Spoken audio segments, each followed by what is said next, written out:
So it sounded like last night. I can't even contain myself. How long was that?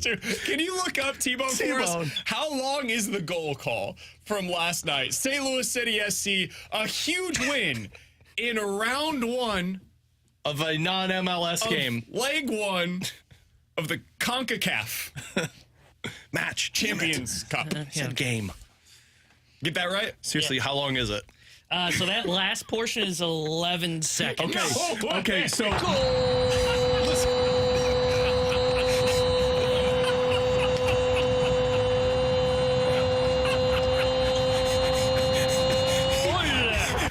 impressed by that. That's impressive. He had no color commentator, so he's like, well, I guess I'll just hold goal until the next play. It's like yesterday when I pointed at you. If I had just gone like this, Alex would have gone, yeah. Goal! That's what his producer was doing.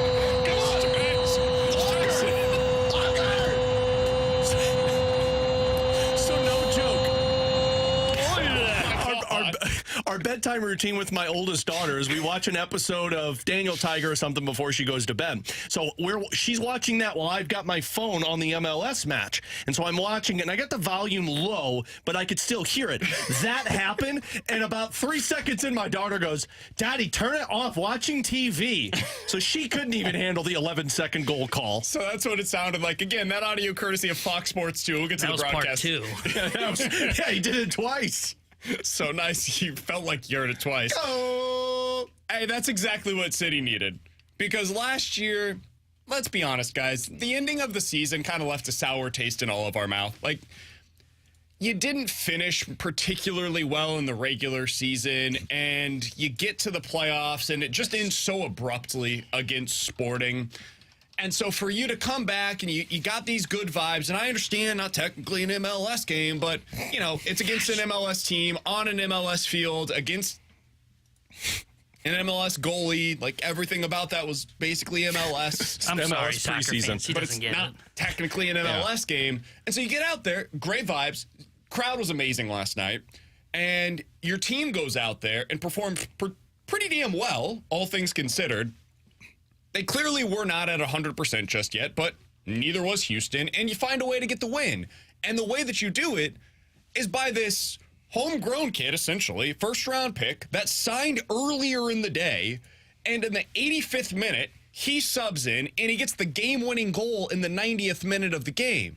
You can't ask for anything more than that, really, honestly. So, a hell of a night for St. Louis City SC. Yeah, it really was. And I mean, like, we talked about this yesterday. Like, it was kind of odd how the season was beginning with this CONCACAF match. But, I mean, watching it, it did kind of bring back the feel that you had last year watching City SC. And like you mentioned, like the disappointment that was the end of your season where, you know, you were a little fat and happy waiting around for your matchup. And when you got Sporting KC, of course, it didn't go your direction. The part for me that at least was noticeable to a non-soccer educated eye was, like, it felt like the identity of City SC flipped a little bit, and I understand they didn't have all of their guys in there compared to what it typically was, but it felt like last year we were always talking about how great their offense was, how dynamic they were off of the rush and creating those scoring opportunities. Man, last night it felt like that was all defense for them. What did they allow? Like 6 total shots for Houston? So at least, again, from the untrained eye watching it, it was like, damn, you talk a little bit more about their defense this year, which is what we were talking about hurt them towards the end of the season last year. Yeah, and I thought the main reason you didn't see their kind of high press identity was because it was the first game and it was just kind of clunky. And I think that's going to change. Like, there were spurts in that when they scored that first goal, all of a sudden it was like a 6-minute stretch. You're like, okay, that's the City I remember from last year. And look, they have some personnel changes, and like you mentioned, like Leuven didn't come in until the second half because he's just not 90 minutes fit just quite yet. But I think they're going to be a lot like they were last year, where you're going to see that high-powered press. They're going to generate a lot of offense off of it.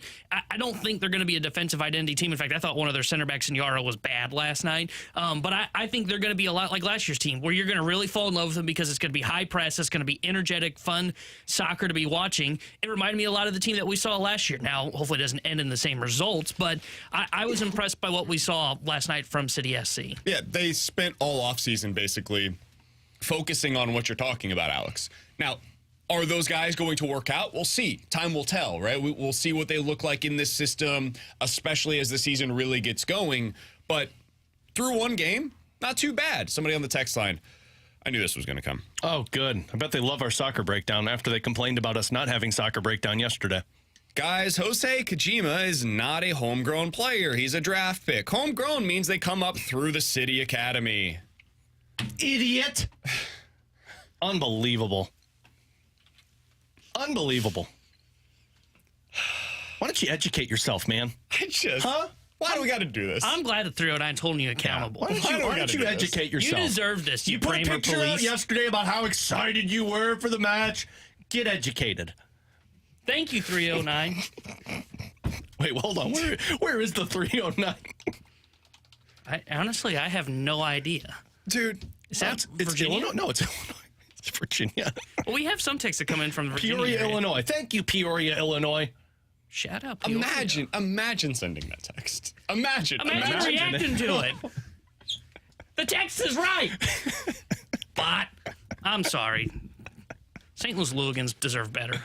You know what? Play the goal call again. We need to hear it. No, please do not. Fine, I'll do it myself. Stop it. By the way, we will talk what's about your problem? We will talk about the first round pick, Hosei Kijima. Not he a will homegrown join the talent. show coming up at 1:30 today. We want to talk to him about what yesterday must have been like, dude. It's a first round pick that signed his contract yesterday in the morning, and then by the end of the day has scored his first CONCACAF, not technically MLS, goal. Thank you. And he did so to the tune of an 85th minute entrance into the game as a sub. And he did it in the 90th minute of his first ever appearance for an MLS team in a CONCACAF game, and it became the game-winning goal. Pretty damn cool. Hell of a day for Kijima, so we'll talk to him about that coming up at 1:30. But doesn't matter to his MLS career. Clearly, it doesn't count as an MLS goal. Not important. I do want to give the other side of what took place last night. That broadcast was... Do you want to play the goal call again? I felt bad for him. It was a disaster. It wasn't his fault. That was awful. I don't know how that happened, why it happened, who allowed that to happen. Hold on. What do you mean it wasn't his fault? Well, it's not his fault the poor guy had to do it remotely and not have a color commentator. Also didn't sound very prepared for it. I'm sure FS2 was like, hey, what are you doing tonight? For those that did not watch the game, the broadcast last night for St. Louis City SC, for a game that MLS in CONCACAF is trying to tell everybody, this matters. We want this tournament to be a big deal. So go find FS2. That it's going to be a channel that you've probably never watched before. Fox Sports. No, not Fox. Not Fox Sports 1. Fox Sports 2 is where you can find this game. We are not sending a broadcaster to the stadium. No, he will be doing this game remotely. Oh, a color commentator? Absolutely not. We will not have somebody with him. It'll just be one guy that's doing his damn best to make this into a watchable product, and it is not easy to do that with one man on a 90-minute soccer game where you don't have commercial breaks. So he's struggling, man. It's tough. It's difficult to be able to get the ebbs and the flows of a game as just one broadcaster unless you are one of the best in the world at doing this. That can't happen. If you're trying to make this, if you think that this isn't a big deal, fine. Put it on FS2.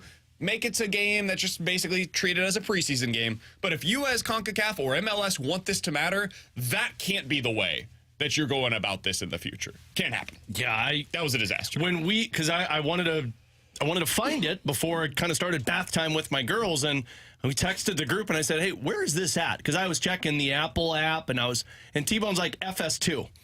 I'm like, what is it? Like, okay. I meant to hit one. Yeah, retext that. What does that mean? Because you misspelled FS1 or FS whatever.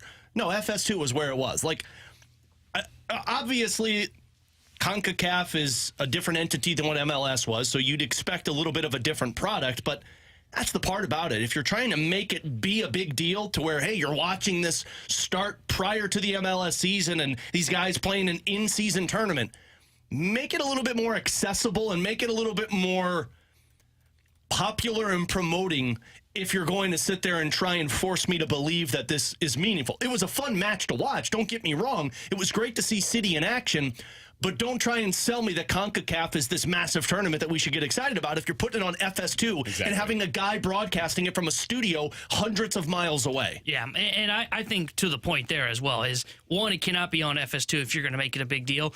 And two, and I think part of this is probably on Fox as well, send a full crew there. Like, what were the top announcers for Fox doing last night? The soccer announcers.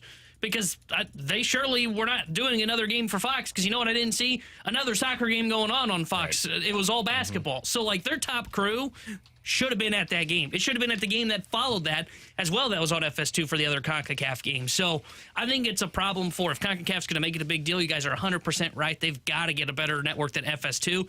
But if you're going to make it a big deal, you also got to make it known to Fox, like, hey, this is a big deal. Let's send, like, the top crews and not just some guy that's doing it in a studio. And like we talked about yesterday, I mean, we were getting so much blast back because, and I need to educate ourselves. Well, you got to put broadcasters that can educate you on the sport in a game, especially something like that you want people to get excited for. Not a guy who, at times, and no disrespect to him, but at times I felt like he didn't understand certain rules in the match. Yeah, it wasn't a good broadcast, and it was difficult to find for a lot of people.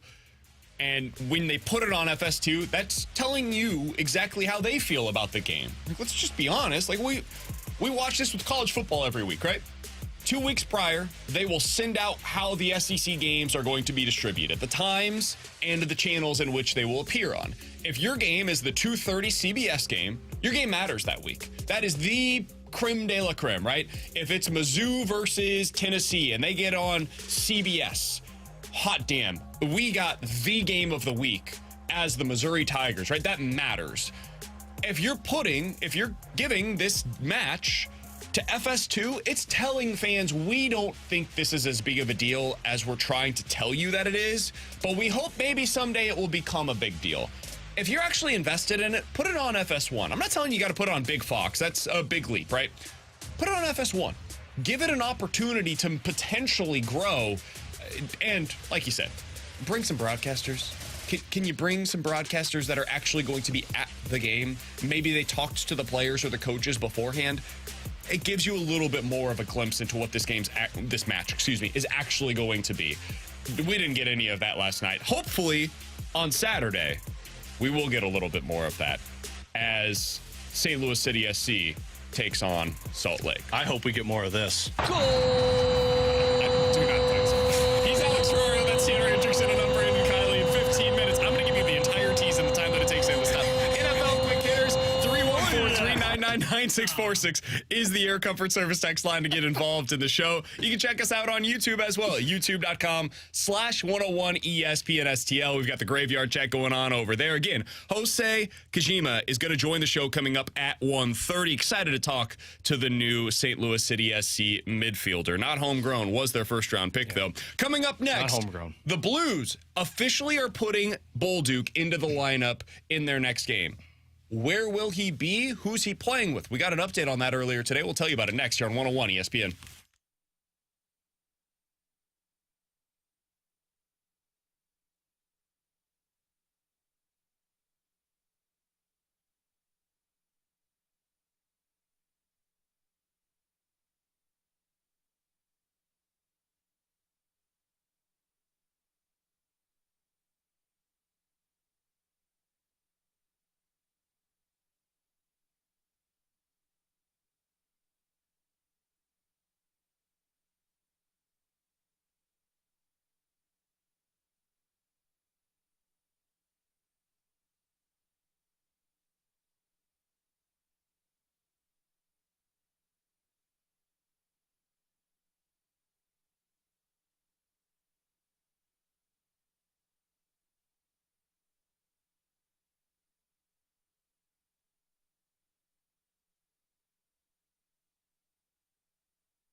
He's Alex. That's T-Bone on BK. The Blues took the practice ice earlier today, and they had Zachary Bolduc in the lineup. Alex, they decided to put him on the second line. Interesting here. Like yesterday, I was listening to the Fast Lane, and I know Jamie was talking about, hey, get him started, lower down in the lineup, allow him to kind of ease his way into things.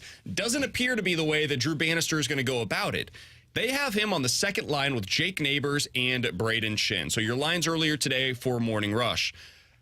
Booch, Thomas, Kyra, as expected. Neighbors, Shin, and Bolduc, and then that means you're going to have a third line of Saad, Hayes, and Kapanen, and a fourth line of Toropchenko, Sonny, and Walker. Your extras on the forward side of things, or Sammy Blais and Alexandrov. Alex, this is something that you suggested yesterday. You said, hey, if they're going to bring Bolduc up, give him an opportunity to show what he can do. Put him with a center that's going to put him in a position to succeed. Put him with a center that's going to be defensively stable. It's going to actually play his position well. And put him on a line with somebody that's going to go to the front of the net so you can clear some space.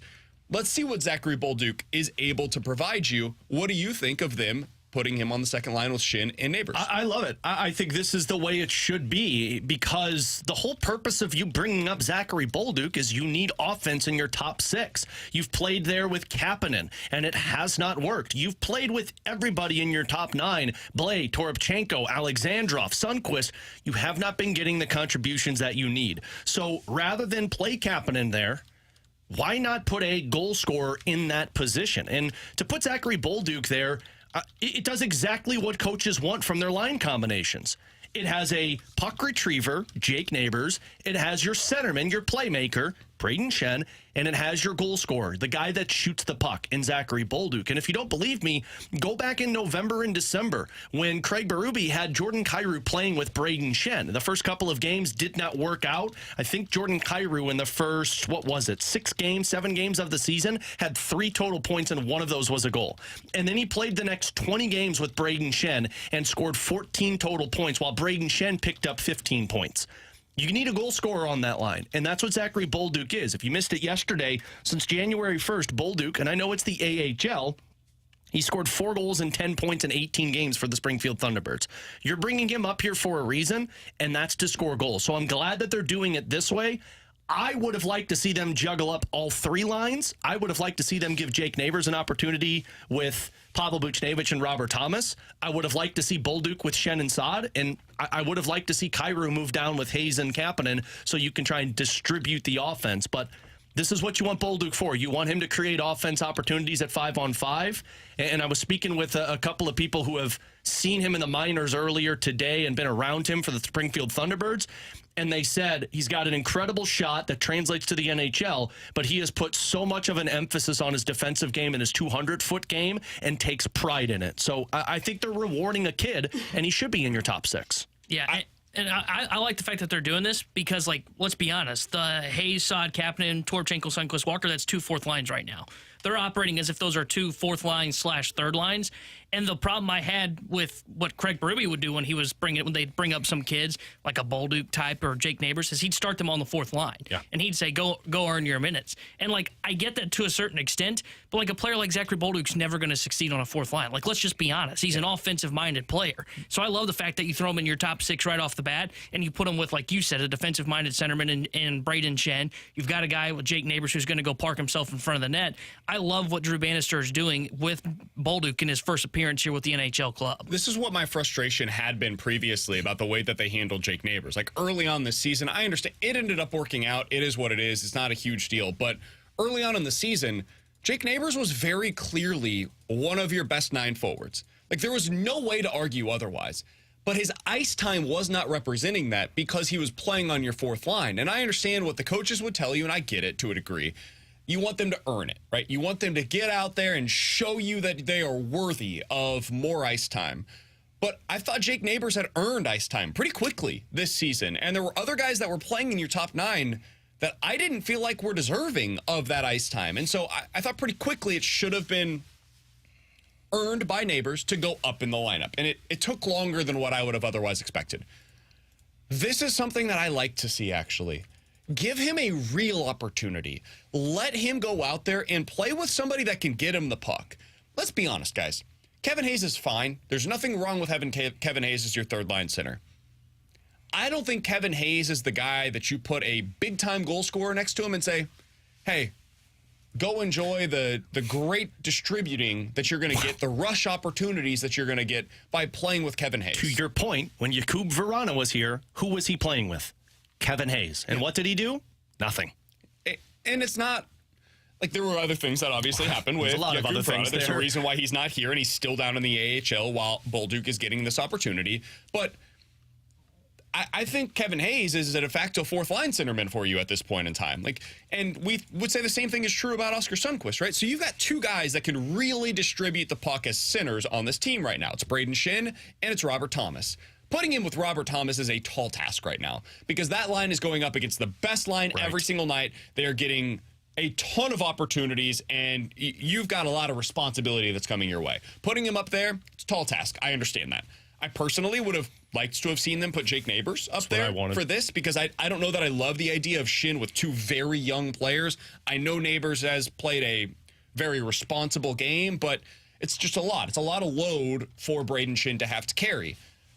But if I'm going to put him with somebody, Braden Shin's the guy that I want him with. Like that's it. I think it's part of why Jake Neighbors has had so much success is because he's playing with Shin. And I'll be curious to see what this looks like. And it does give you an opportunity to see how Bolduc plays. I mean, it's not like Shen's line goes up against incompetent lines. You're going to see him play against some other team's second best line. So you get to see what his defensive game looks like. Has that made improvements? But what it also does is it provides you another line that you can throw out there to try and get mismatches. Because Brandon Saad, Kevin Hayes, and Kasperi Kapanen is not a liability to put out there. If you put them out there, they're a responsible line that can get puck possession. You hope that they can get some offensive opportunities for a guy like Kapanen and Saad, but it gives you an opportunity to use mismatch. What you have been doing is you've had zero opportunities for mismatch because you've had no offense on the Braden Shen line with the exception of Jake Neighbors. You've had no puck retriever in that Kevin Hayes line because Brandon Saad has been that power forward and Hayes has had to be retrieving pucks. You've got no shooter, which means Bannister's been using his fourth line. So this gives you an opportunity to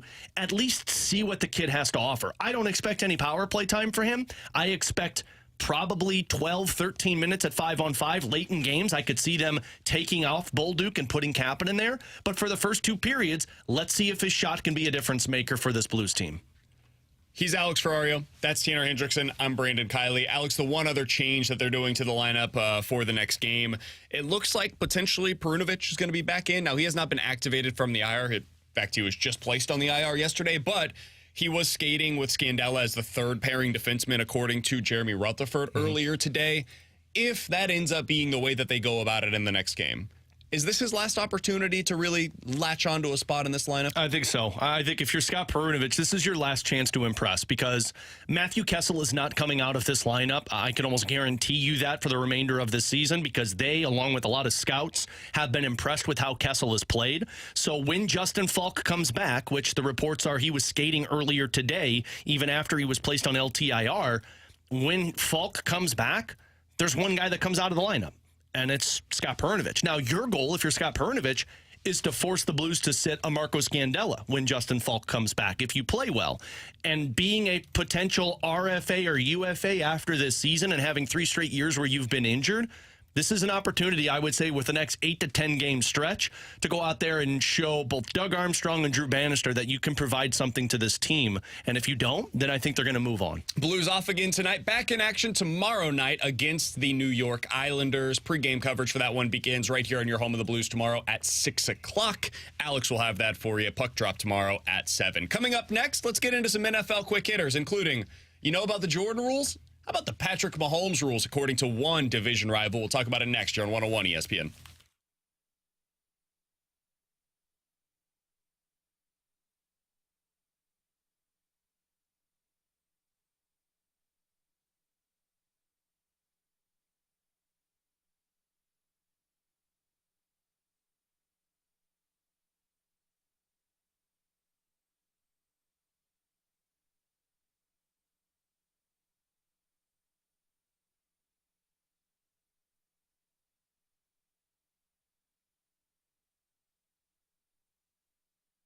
Alex Ferrario with you to talk about my dentist 100 West Dental. New year means new you, which means you're going to start taking care of certain areas of your life, which one of those needs to be your teeth, your overall oral health. And when I say that, what I mean is if you go to a dentist, and you've been in this spot before, where all you do is you show up, you sit in the chair, they clean it, the dentist comes in, says, open your mouth, no cavities, see you in 6 months. That's not the right person you want to be with, because I was with that dentist for over 12 years that missed a tumor in my mouth that grew over 8 years and then had to lose 7 teeth because he wasn't doing that due diligence, the preventative procedure that you get with 100 West Dental. Dr. Pryor and his team are all about patient experience and making sure you're comfortable with those meetings with the dentist, knowing that they're taking care of you in the long run. The part that I love about this, too, is it's so easy to get on the schedule and get in. You go to 100westdental.com. You can schedule online. They even have online consultation that you can do with Dr. Pryor before you even step foot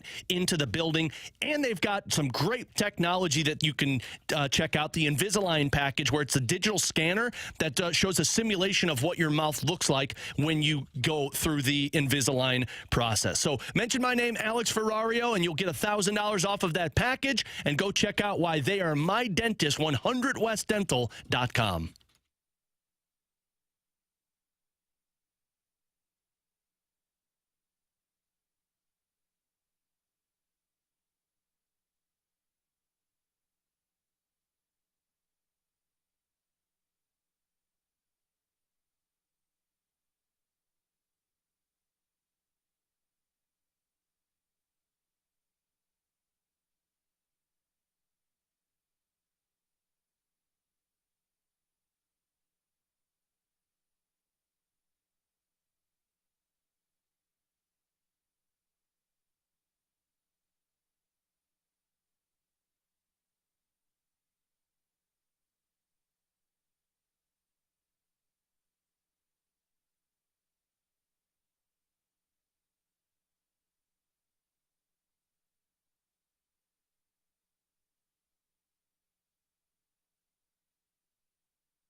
Tara Henderson here with a Sports Center update driven by Johnny Londoff Chevrolet and Johnny Londoff Autoplex. St. Louis City SC wins leg one of round one of their CONCACAF match against the Houston Dynamo 2-1, and they'll be back in action this weekend starting MLS play against Real Salt Lake. And the Blues will be back in action on Thursday as they'll be taking on the New York Islanders. Well, bringing coverage starting at 6 o'clock with Alex Ferrario and Joey Vitale. Then Joey will join Chris Kerber for Puck Drop at 7. The Sports Center update was driven by Johnny Londoff. Find your road shop 24/7 at londoff.com, londoffautoPlex.com.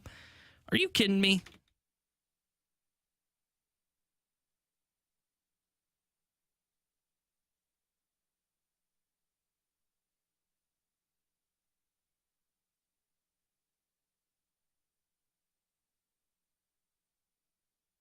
He's Alex, that's T-Bone on BK. Let's dive into some NFL quick hitters. So you've heard about the Jordan rules, right? When the Detroit Pistons would go up against Michael Jordan and they would just beat the ever-living crap out of him.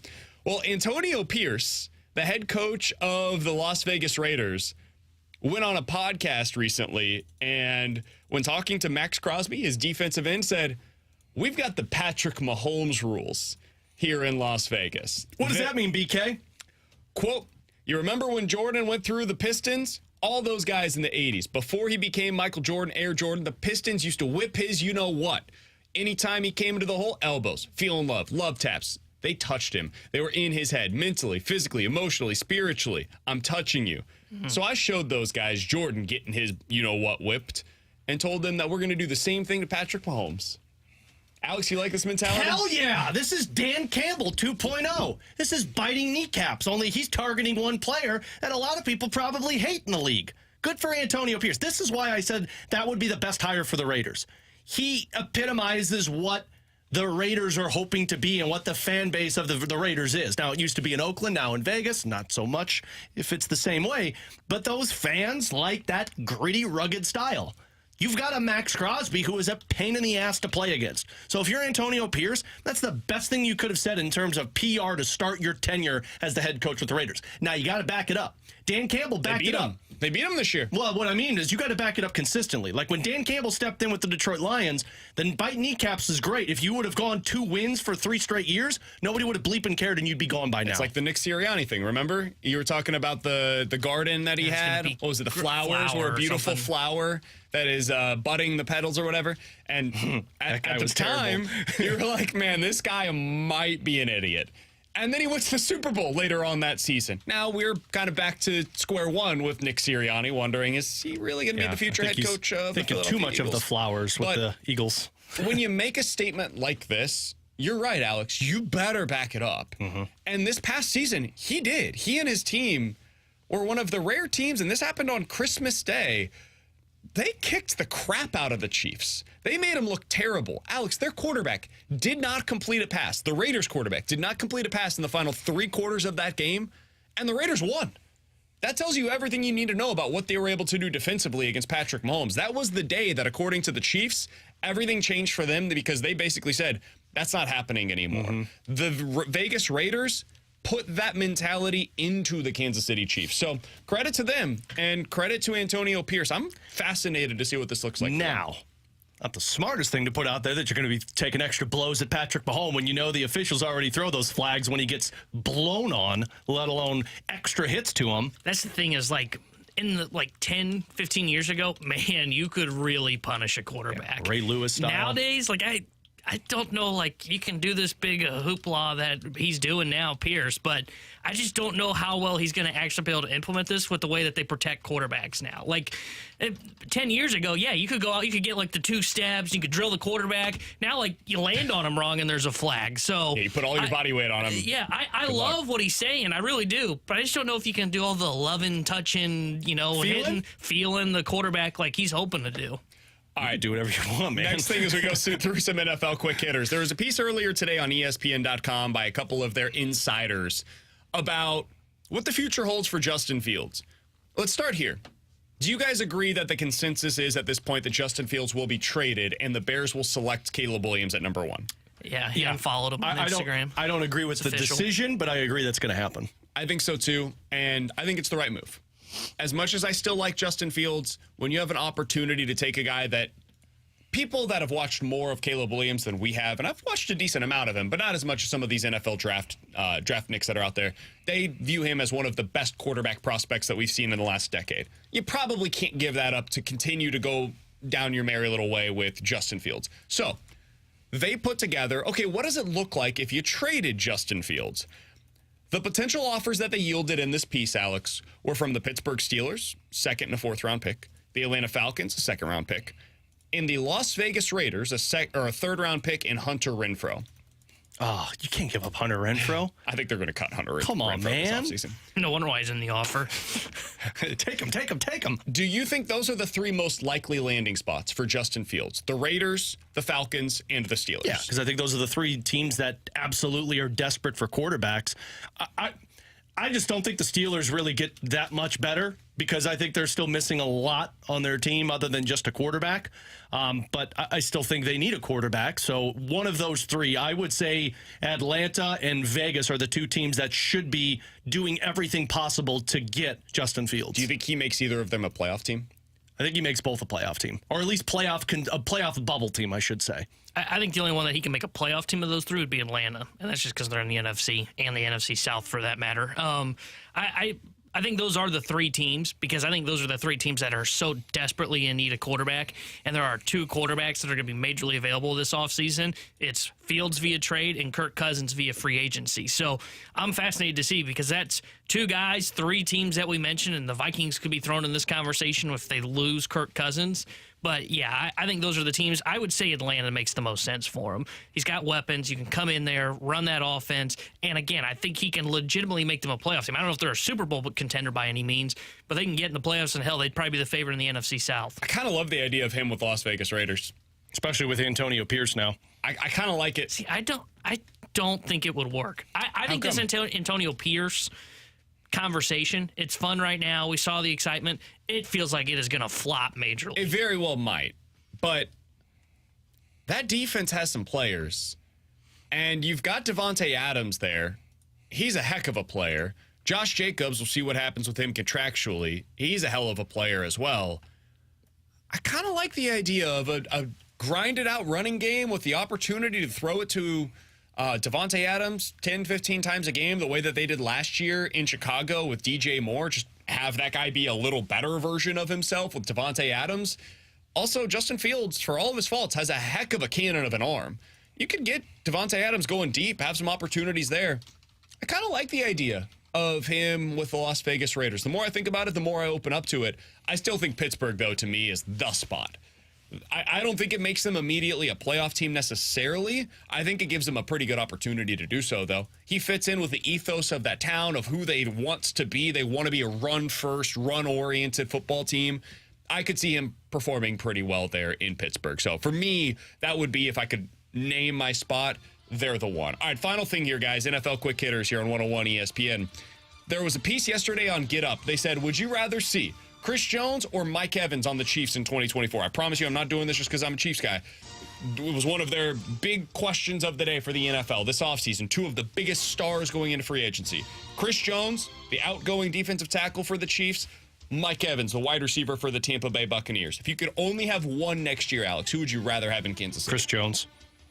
I mean, you just freaking won with Mecole Hardman and Valdez Scantling as your wide receiver weapons. You won because your defense was awesome, and I would keep Chris Jones, and I would see if I can draft some type of sleeper pick with the last pick in the first round at wide receiver, or I would make some type of low-level signing like Juju Smith-Schuster. I would not spend all my assets on a wide receiver, especially a Mike Evans, who has been known to be inconsistent. Yeah, I think I would go Chris Jones as well. I'm with you. Just because I think now their identity of the Chiefs is their defense. And you saw the havoc that he caused on Brock Purdy. Did he have a sack in the Super Bowl? I can't remember if he did or not. He didn't have a sack, but he had was so much pressure. Consistently in his face. That was one of my parlays that I didn't get. That's tough. And it altered the game for the 49ers. Brock Purdy was never comfortable stepping up in the pocket. Why? Because there's Chris Jones. And I don't know if you guys feel this way, but I feel like defensive tackles now age better than wide receivers. Wide receivers kind of, once it goes, it's kind of like a running back. Now, it doesn't happen as quick. I was just going to ask, are they starting to become running backs? No. I don't think they're that, because I think they are important, and I think the Chiefs still need to upgrade that wide receiver room this offseason. But I think they do, like, the moment it goes, it is gone. But is it easier to find them in the draft than spend money on There's free agency? more of them. Yeah. So the thing Look with the at wide ask the receivers Chiefs right now. Look at their wide receiver room. Fair, but there are so many wide receivers that people like in this year's upcoming draft, and look at all the receivers that are so incredibly young over the last 2 or 3 years that have immediately come in and made a huge difference. Like Puka Nacua, you can't count on getting that guy in the 5th round. I think is when the Rams selected him. You can't count on that, but you know somebody from this year's draft is going to hit in the 5th round or later. Tank Dell for the Houston Texans. I think he was the 2nd round pick for them. Like, you can find 2nd, 3rd round picks. Look at the Packers. All of their guys were 2nd and 3rd round picks this year.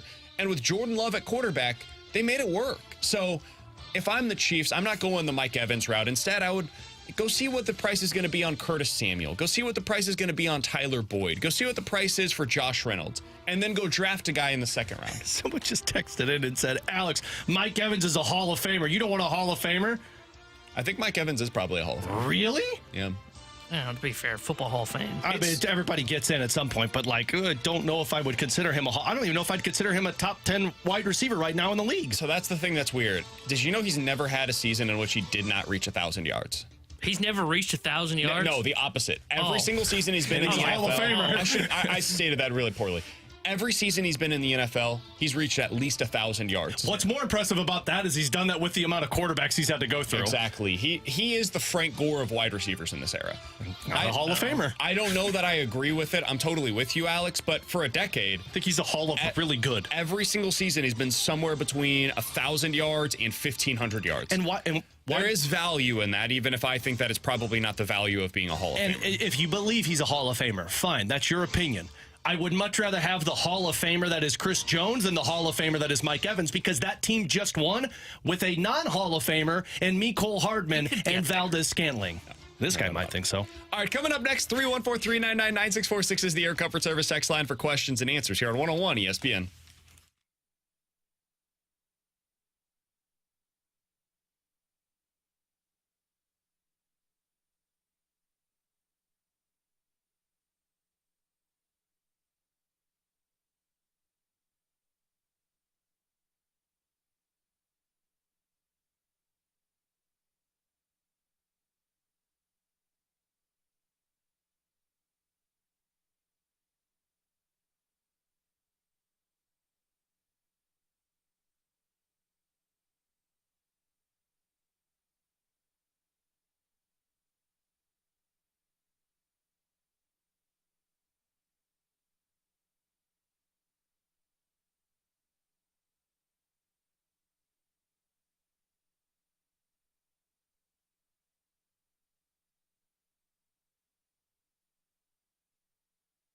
Hey, it's BK. I got to tell you about my friends over at Victory Men's Health. The place to go to find them is victorymenshealth.com. That's victorymenshealth.com. It is time for you to unlock your inner champion. Feel your best today by going to Victory Men's Health. They have 4 different locations across the area, the 3 that you've come to know and love in O'Fallon, Illinois, O'Fallon, Missouri, Town and Country, and now a 4th location has been opened out in Sunset Hills, Missouri. For the exact locations, go to victorymenshealth.com. If it's easier for you, though, to do your consult at home, they are now offering telehealth for all of their services. So if you're a resident in Illinois or Missouri, the process is going to be super easy for you. Go to their website at victorymenshealth.com. In the upper right corner of that website, you'll see a tab. Click on the telehealth site, and from there, you pick on the service that you're interested in. Maybe you're looking for weight loss, hormones, micronutrient testing, and based on the service that you're interested in, they will ship that lab draw kit directly to your home. And when the results are available, they'll do a video telehealth consult to review those with you. It's all at victorymenshealth.com. That's victorymenshealth.com.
314-399-9646 is the Air Comfort Service text line. We're having a Hall of Fame debate here on the show. Alex is very much out on Mike Evans as being a Hall of Famer in the NFL. I just love the people that are like, oh, go back to hockey, Alex. You don't know what you're talking about. You shouldn't talk about football. I didn't realize we were going to open up this window. You tell me that.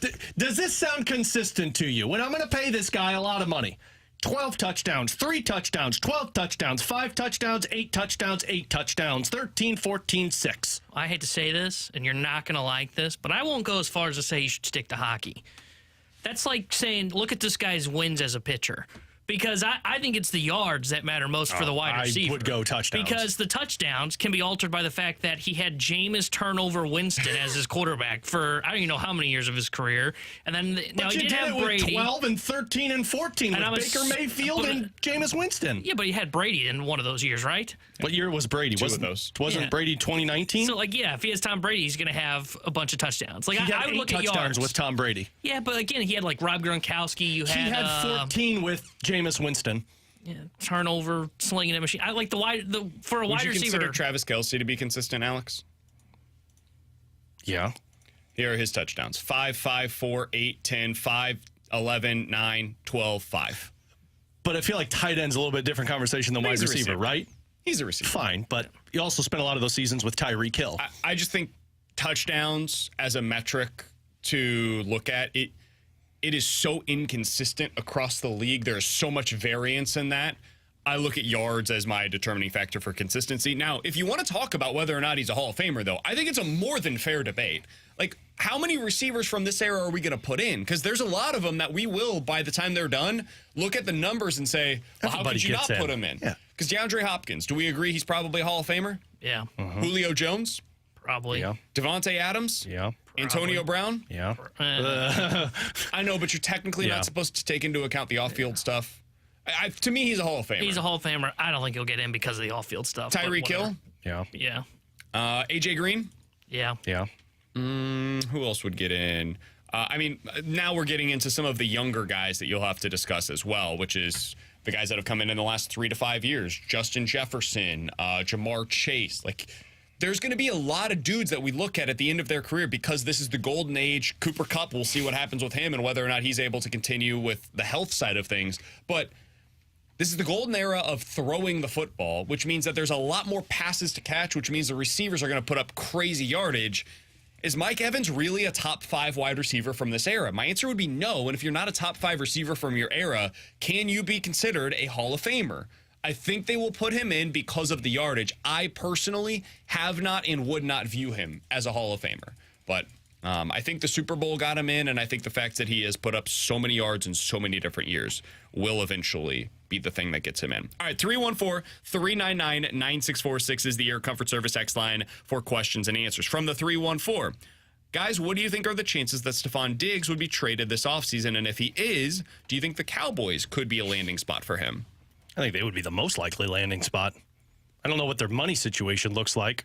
They'd have to extend Dak first. That would be the number one thing. And they've got CeeDee Lamb as well that they've got to figure out. If you're Buffalo, you can't trade him.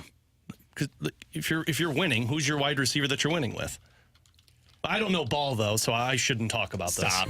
You got to stop Gabe that. Davis is probably a Hall of Famer. He's actually a free agent this offseason. He's probably a Hall of Famer. Well, then the Chiefs should get him because he's an instant Hall of Famer. So their big problem is if they trade him, they actually don't really save anything against the cap because of the way that his deal is structured right now. Next year, as they're out, right now, it's kind of hard for them to get out of this contract with Stephon Diggs. They would have to get a significant haul. Like, if you're getting a first-round pick for Diggs, okay, that can make it worth it because you just take the cap hit now, and the first-round pick is the value. It'd have to be a top 10 pick, though, right? I don't think you're getting that for Diggs. That's what I don't think they're getting a first-round pick. But that's what I'm saying. Like, you can't trade him if you're Buffalo thinking you're competing and not get something in return that warrants a top wide receiver. The Chiefs traded Tyreek Hill for the equivalent of a late first-round pick. They didn't get a first-round pick in that deal. They got a second. They also had Patrick Mahomes and Travis Kelce still. I'm with you. They technically, it's not Travis Kelce, don't get me wrong, but Dalton Kincaid. If you're Buffalo, you've got Dalton Kincaid. But you don't know ball, man. They've got Khalil Shakir. They do have other guys. You could technically, if you're Buffalo, trade Diggs and then maybe go sign one of the free agents and draft a guy with the pick that you get for Diggs. Watch them get your boy Mike Evans. Yeah, there you go. I don't know ball, you know? I actually think that would be a great signing for them. I don't think they can make it work Hall of Fame money-wise. worthy, probably. Probably, but Yeah, I think the most likely scenario is that Diggs ends up doing one more year with the Bills. He serves his time, and may then not be next happy year, about it. Serves his time. Oh my God. That was the perfect way to phrase You're that, on a too. Super Bowl contending team and you serve your time with them. Josh doesn't give me the ball. Josh doesn't throw me the ball as much. Am I wrong though? No, you're not. it's That's exactly. funny. I mean, that's where he's at. So I think he's got one more year there, and then next season Buffalo does have Shakir, like you mentioned. So he'll go ahead and look to move on from him. All right, 314-399-9646 is the Air Comfort Service text line for questions and answers. Guys, who is the Cardinal that you're most excited to see this spring during the spring training games? it's pretty obvious, right? Steven Matz.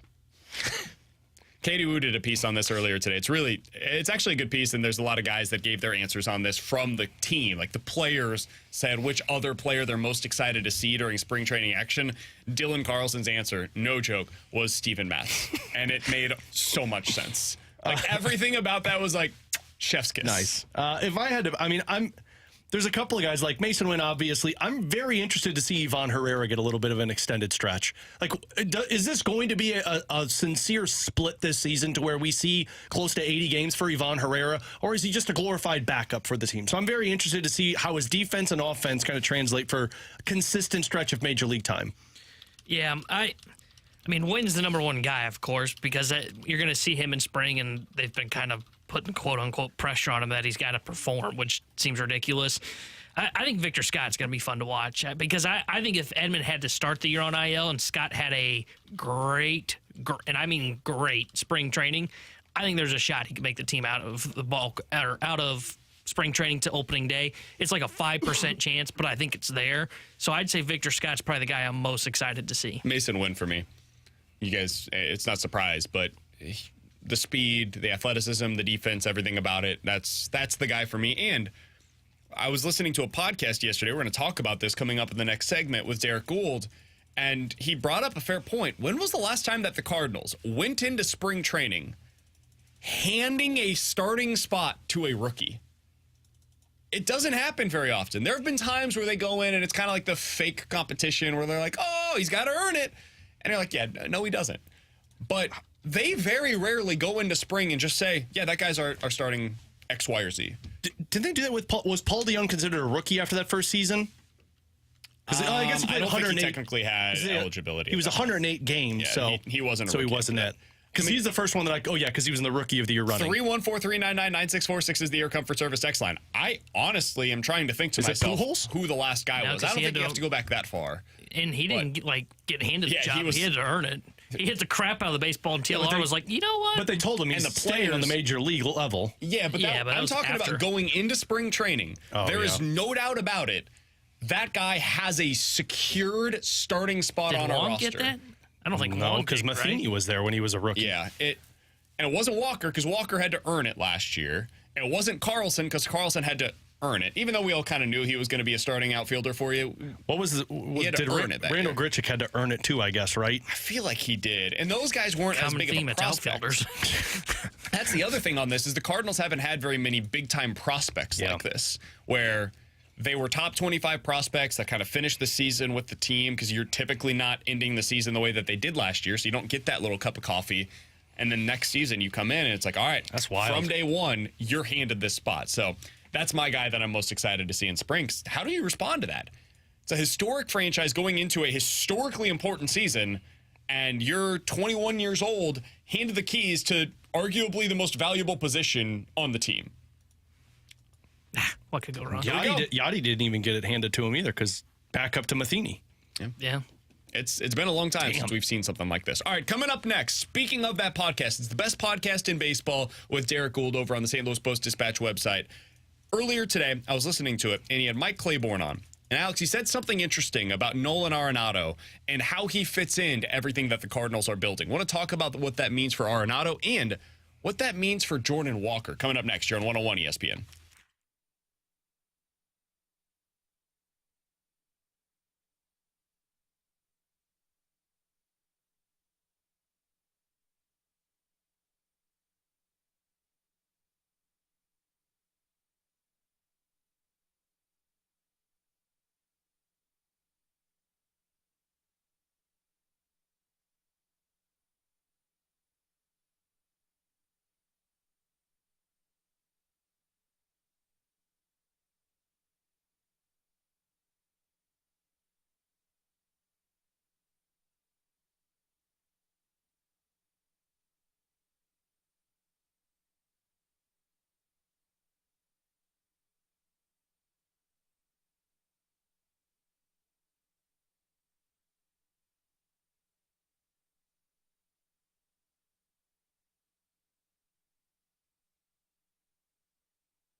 What if Nolan Arenado isn't the primary piece to a championship contending team? Alongside Alex and T-Bone on BK, that was a point that Mike Claiborne, the Cardinals broadcaster, brought up yesterday on the best podcast in baseball. He continued from there. I think Nolan is a guy that would prefer not to have that spotlight on him because I think he presses. You know, there were times last year he was squeezing the sawdust out of the bat. Yeah. I think he's a guy that fits in nicely with other players. I don't know if he's a guy that's going to lead you. I think he's a guy is a very healthy complement. You have him, you have Goldschmidt, two guys that are bookends to a point. But I think there needs to be somebody parenthetically around them also to be able to support what they do because I don't know if they have that sort of makeup. So I find that to be really interesting. And that, again, is courtesy of the best podcast in baseball with Derek Gould. Find it over on the St. Louis Post-Dispatch website. It's well worth your time. The entire thing is worth your listen. Alex, if Arenado is not that primary guy, the Bryce Harper of a lineup, Mookie Betts, Ronald Acuna Jr., you can go through the legitimate contenders. Hell, even the Diamondbacks, Corbin Carroll is that dude. You can go through all of the contenders across Major League Baseball, and you can point to the guy that you have to circle and that will live up to the hype and live up to the expectations, even when the moment becomes the biggest. If Arenado's not that guy, who is that player for the Cardinals? And maybe more importantly, who needs to become that player for the Cardinals this season? Well, you just said the guy's comparable with the Arizona Diamondbacks. Corbin Carroll with Arizona's that guy. You need it to be Jordan Walker. If you're the Cardinals, you've banked on it being Jordan Walker. You've drafted him. You've developed him, although he's not a homegrown talent. You've developed him into a player that you view a superstar. And the offense has backed it up last season from what you saw in his rookie year. The defense you're hoping can improve to the level that you need it to be. Jordan Walker is the poster child for this Cardinals team of you need to be the face of this team, and we need your energy, we need your youth, we need your game-changing ability to carry this team beyond where they're at right now. Yeah, I think it would be Walker because of what you said. He is kind of the face of the franchise. He's not there yet, but like he's already, third or fourth when you bring up the Cardinals of someone that's going to be mentioned. And I think he's probably the lone guy that's kind of on the younger side. If I had to throw in another, I'd call him a wild card into this conversation, but you mentioned the fiery passion, and I think they need a little bit of that if they're going to have a leader or a guy that's going to take them to that next step, it would be Contreras. I could see where Contreras could become this guy where he's hitting fourth, fifth in your lineup, bringing in, driving in runs, and he's a guy that we've seen perform at the highest levels as well. And though it got off to a weird start last year, he got hot down the stretch. So I would say it's between Walker has to take that next step and get to kind of that level that I think a lot of fans thought he was going to be at last year, and then also Willson Contreras just being the guy that he is and coming in through the clutch.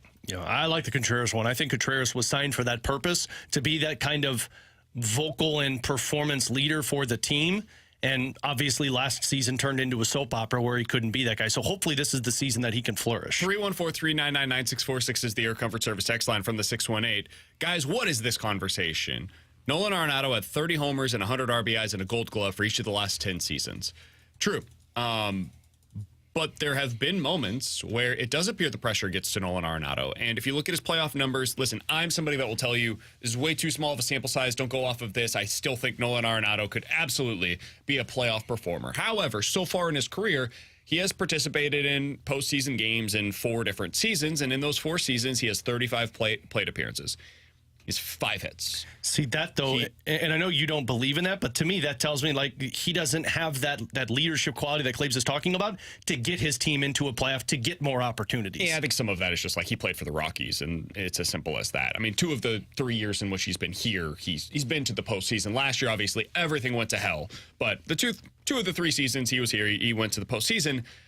He has a 152 batting average when he gets there. He's got an OPS of 385. So far in his Major League career, he has not performed well in the postseason. Again, I think that's extremely fun with small sample size. We know what had happened in the last time that they went there. He hit the ball hard. It just didn't drop. Sometimes that stuff happens in the postseason. But if we accept the premise that we started with there from Mike Claiborne, that, hey, maybe this stuff, he is better as a secondary piece in a lineup where that is a guy and you have somebody else that's the dude, so to speak, in layman's terms. I do think you're right in who that guy needs to be. I think it needs to be Jordan Walker, because as at this point, Paul Goldschmidt, and maybe this is just the all-encompassing thing, right? It's the off-field stuff. It's the interviews. It's being the face of the franchise. It's talking with other players. It's being a leader. All of these different things. That was all encompassed with one player in the early 2000s, and his name was Albert Pujols. And when he left for a couple of years, I think it's fair to say Carlos Beltran kind of took on that mantra for the Cardinals. He was a leader inside of the clubhouse. He was a star on the field, and I understand he was towards the end of his career, but he had a lot of that. Matt Holliday became that guy for them. Matt Carpenter eventually was that guy for them. Yadier Molina, throughout all of this, was that guy for them. Now they don't have any of those players inside of that clubhouse that are at the same level anymore. And if Goldie and Arenado can't be that, and it very clearly is sounding as if that's the case, maybe Jordan Walker needs to be it.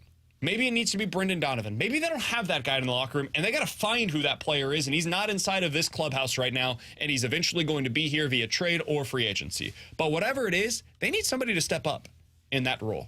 They need somebody to be the guy in every possible area of what that means for the St. Louis Cardinals. Hell, maybe it's Sonny Gray. Maybe he's going to be the dude, and for the first time, it's going to be a pitcher. I don't know that you can have that on a baseball team, but maybe that's going to be what it is.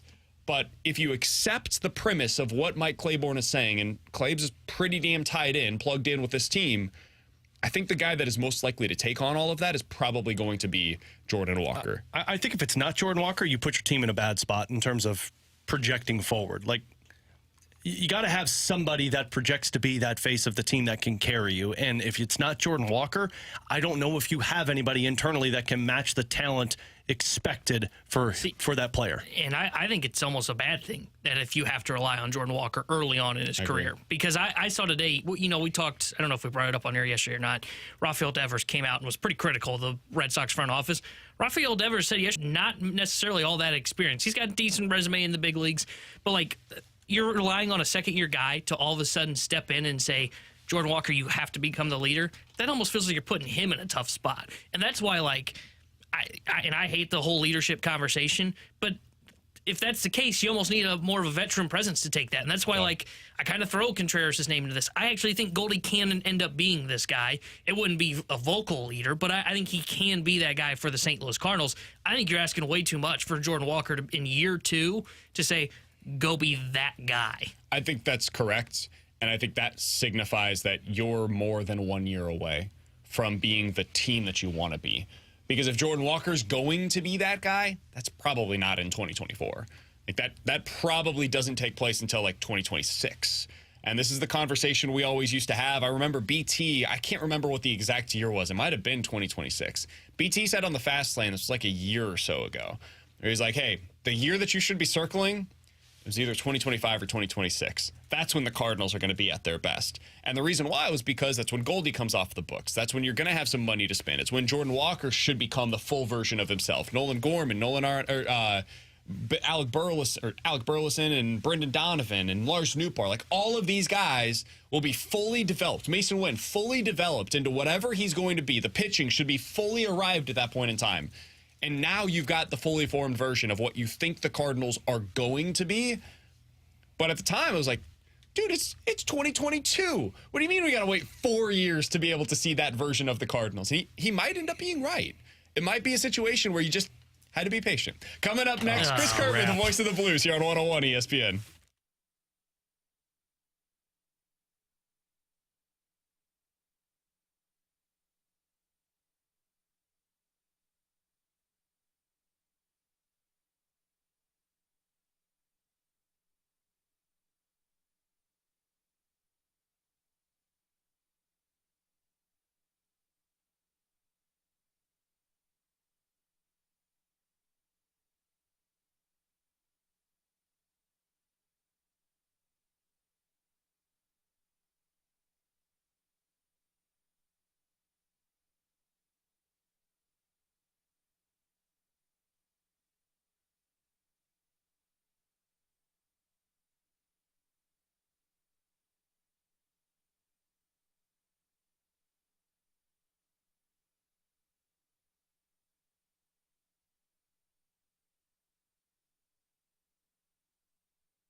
Okay, the weather's starting to change. It's going from hot to cold, from cold to hot, hot back to cold. You're going to start messing with that furnace and the air conditioner. You're going to start hitting buttons. It's not going to stop working, or maybe it's not doing what it's supposed to. Call the folks at Classic Air Care at classicaircare.com. You can set up an appointment online. They've got a 4.8 rating on Google reviews. They're your neighbors. When Classic Air Care comes to the door, they've got people that are living in your neighborhood or next door to you that are coming over to fix your house. So they're going to take care of your furnace and air conditioner as if it was their own. Why? Because these are the same people that are going to see out and about town, and they care about what they're doing. Well, Classic Air Care cares about their employees so much that gets passed on to the customers from their employees. You know that you will be well cared for. You know that the price is going to be right. And if you do happen to need a new furnace, or as we get to the spring, you start to realize you need a new air conditioner, they're going to take care of that quickly for you and within the budget that you need to be hit. So call the folks at classicaircare.com and also check them out online. And again, don't forget, you can set those appointments online to make your life nice and easy. classicaircare.com.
All right, let's talk with Chris Kerber, the voice of the Blues, here on 101 ESPN alongside Alex and T-Bone on BK. Kerb, some big news for the Blues yesterday. They decided to put Justin Falk on LTIR, Scott Perunovich on IR. We'll get to him here in just a moment. And call up the young man, Zach Bolduc. He was skating earlier today with Jake Neighbors and Braden Shin. What'd you think of where they put him in the lineup and his big call-up to the NHL?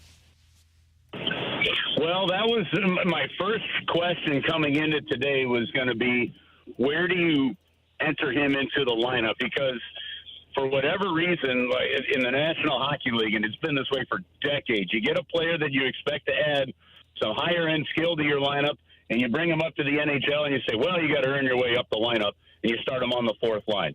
And then you go, okay, well, over 5 games, well, he hasn't really produced. Yeah, 6 minutes a game and checking situations. That's not the way this is going. You had to ask yourself, why, BK, did they call him up?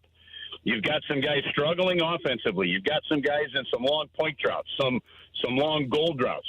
But these are guys that are expected to produce, especially in your top six. So your goal is to keep him down there as long as you can. But I think situations up here said, we got to see if maybe we could add a spark here. And putting him on that line with Neighbors and Shen, I think, is fantastic. You know what you're going to get from Jake. You know what you're going to get from Braden. And in talking to Zach Bolduc, as I did just probably about 15 minutes ago, you know, he's excited to play with those guys and knows that he's got to bring the work boots if he's going to keep up with them. Curbs, one thing that I've heard about Bolduc's play in Springfield so far this season is that he has put so much more of an emphasis on his two-way game, the defensive side of the puck, whereas if a fan looks at his numbers, they'll say, well, he has not scored a lot of goals down in the minors. How much of an emphasis on that side of his game played into the decision of putting him up at the NHL? I don't know. It's a good question, Alex, and I haven't had a chance to talk to Doug Armstrong about that yet. There's a couple of aspects, and a topic that I just talked to him about. He goes, man, to a game knowing I was going to score. At some point in time, I was going to get the puck, and I know I was going to get a scoring chance, and that would lead to an assist or whatever. He goes, and when that's the case, you're not really thinking defensive side of the puck or the other end of it. But he goes, pro hockey, you can't survive if you do that way. And so the emphasis by the Blues on that part of his game actually started a year ago. He said he was constantly being talked to by Patrick Waugh about it, who ironically is going to be the head coach of the Islanders in tomorrow's game. Which That's is cool wrinkle. Yeah. It is. And then he goes, but he said he's Patrick Waugh talked to him. He says Patrick Waugh was talking to the Blues about it. So he felt like there was a connection and message being sent even from the Blues to Patrick Waugh to him while he was playing his last year in junior hockey. And then this year, you know, he said Drew Bannister was constantly talking to me after shifts, after periods, show me video. He said he was really supportive. He said he was a good coach to play for. He's glad that he was his first pro coach, and he's excited to play this game for him tomorrow. But in asking him about that, I said, how hard was it as an offensive player to know that you're focusing on that and it was going to cost you offense, and yet you feel like your jobs are produced? He said at the very beginning, it was really hard. It was hard to just not want to go do what you had done before, but you realized you had to do the other things. And then his quote to me was, but look, he goes, eventually you get better, you get better at it, you get better at it. He says, I think I've gotten a lot better at it than I was, and over the last couple of weeks, it's led to more offense. And guys, that's the thought process that you wanted to see click, and you got to be excited that maybe it has. We're talking to Chris Kerber, the voice of the Blues, here on 101 ESPN, a day after the Blues called up one of their top prospects, Zachary Bolduc, going to be making his debut for the Blues tomorrow night against the Islanders. As Kerb said, one of the cool wrinkles in that one is that his former juniors coach, Patrick Waugh, is going to be on the bench as the head coach of the New York Islanders going up against him in this one.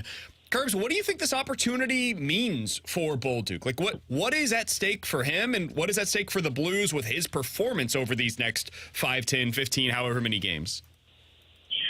Well, and shoot, who knows? Could just be one, too, right? I mean, so the point there being is, if you're Zach Bolduc, you're not thinking about anything other than one shift. Right now he's thinking about, holy cow, how do I get to the rink? Right. Well, what about us for the rest of us on the outside that are watching? Yeah, don't be late. Don't be late to the rink, and then it's his first shift, and and then it's getting through that, and then being talked to, and then just kind of getting comfortable along those kind of lines. Look, if he shoots the puck and a couple go in, he could be here for a little while, right? I mean, it's up to him, and it's a topic that you guys have talked about. Or we've talked a lot about it. Do you take advantage of your opportunity? And it doesn't mean that he's going to have to score a hat trick to stay in the NHL right now. What it means is you've got to play a certain way. You've got to play hard. You've got to bring energy and find a way to help be productive. And maybe it's neighbors getting goals, Shen getting goals, him picking up some helpers, whatever it may be. It's just taking advantage of that opportunity that you're given. The flip side to your question, Brandon, is it also sends a message to several other guys I got to think in that locker room. Sammy Blais, Nikita Alexandrov, and in and out of the lineup, right? You just called up a 20-year-old kid, which moves Kasperi Kapanen out of the top 6. Things along those kind of lines, right? It's not Brandon Saad moving up into the top 6. It's not that kind of thing. So when you call a guy like that up and you put him in the top 6, I got to think that there's a message sent to everybody that says we need more as a group, and we're going to do what we need to find it. So I hope he comes in and just has a really solid first memorable game in the NHL, because in the end, win, lose, or draw, you only get one crack at that one, and I'm thrilled for him. Speaking of messages, Kerbs, and I don't know if any message has been sent to Scott Perunovich, but if he gets back in the lineup after the injury, and it was an unfortunate one because he blocked a shot, which is what kept him out, but if he gets back, is this kind of the final stretch for Scott Perunovich to kind of prove himself as an everyday top 6 defenseman? Maybe. The reason I say maybe is it a lot could depend, say, on the trade deadline for him. Other aspects of what it could be, for example, if he doesn't, if he plays every game from tomorrow to the rest of the season, and Drew Bannister did say he could be a game-time decision, right? If he plays every game from now to the rest of the season, you're looking at a scenario where he becomes a Group 2 free agent again. Okay, if he misses 3 more games, I believe then he's an unrestricted free agent at the end of the year. Now he's not thinking that part so much, right? But everybody else around him knows. So I'm not exactly sure how to fully answer that, Alex, because I think so much just depends on what do the Blues end up doing with their other defensemen. Even if it's an off season, if he stays Group 2 and you control his rates, what do you do? If he becomes a UFA, what do you do? One thing about Scotty Perunovich, and his coach told us this when we first drafted him, he's a loyal kid. He understands the opportunity. If that opportunity presents itself because of a trade of another D-man, like the one thing the Blues don't have a lot of depth in, it's defense right now. So he's another one that I can't really predict the future on this one, but you just want to see him get in there and find a way to keep playing well like he was before he got hurt. He's Chris Kerber. He's the voice of the Blues. You'll hear him tomorrow night on the call for Blues versus Islanders. This should be a fun one. Pre-game with Alex starts at 6. Curbs and Joe have the call starting tomorrow at 7 o'clock. That's all right here on your home of the Blues, 101 ESPN. Curbs, we appreciate the time as always. Thanks for moving things around a little bit for us today. We've got a City player coming up at 1:30. We'll talk with you again next week, my friend. You got it, guys. Have an awesome weekend. Absolutely. Same to you. That's Chris Kerber, voice of the Blues, joining us here on 101 ESPN. Like I said, we moved him. Normally, he's Wednesdays at 1:30. Today, we, of course, were able to talk with him at 12:15. And the reason why we did so is because Hosei Kijima is going to join us coming up at 1:30. The man that scored the goal that won the game for your St. Louis City SC soccer team last night. He's going to join us coming up at 1:30. The man signed his contract, his pro contract with City yesterday in the morning, and then by the end of the night had a game winner. That's one hell of a day, if you ask me. But it wasn't an MLS game, though. Correct. It was a CONCACAF matchup. CONCACAF. How do you pronounce it? Why am I CONCACAF. CONCACAF. Somebody said earlier today that I was mispronouncing it. I think that's the correct I was going to say, I've always heard Bill McDermott, who I always think is like one of the most intelligent soccer people in St. Louis. He was always pronounced it as CONCACAF. Okay. I was just making sure. I think that's right. I mean, if it's wrong, then I've been saying it wrong my whole life. Maybe I was mispronouncing it. We're all learning on the fly here. So the CONCACAF game that they played last night, he had the game-winning goal. It was not technically an MLS game. This weekend is their first MLS game. We'll see if he's a part of that. All right, coming up next. So the college football playoff is going to a 12-team playoff this upcoming season. But they are going to have 5 automatic qualifiers from the Power 5 conferences. This is going to be a riddle for you. Do you guys know who that 5th conference is? What? Because the Pac-12 no longer exists. We'll tell you next here on 101 ESPN.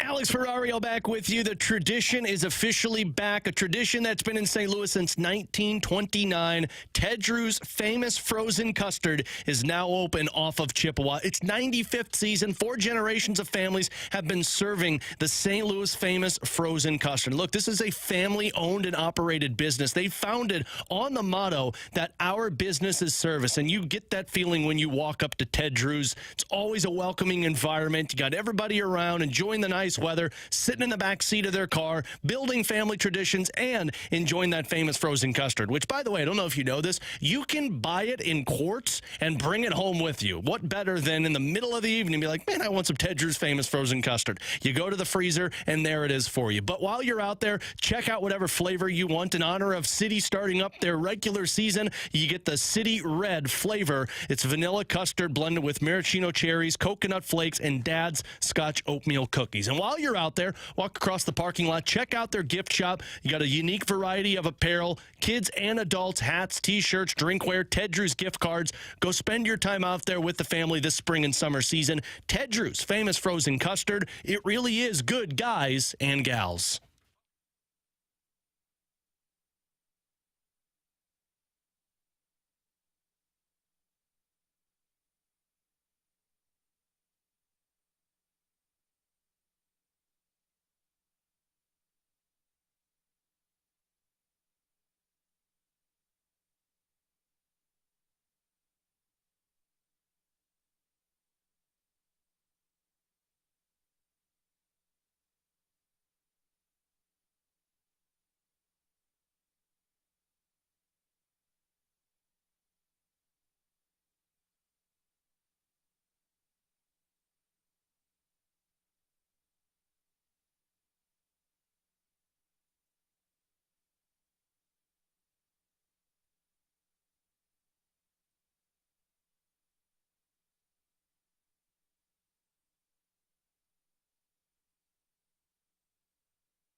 Terry Hendrickson here with a Sports Center update driven by Johnny Londoff Chevrolet and Johnny Londoff Autoplex. St. Louis City SC won leg one of round one of the CONCACAF Champions Cup last night as they took down Houston 2-1. They'll be back in action this weekend when they start the MLS season as they take on Real Salt Lake. And the St. Louis Blues will be back in action tomorrow as they take on the New York Islanders.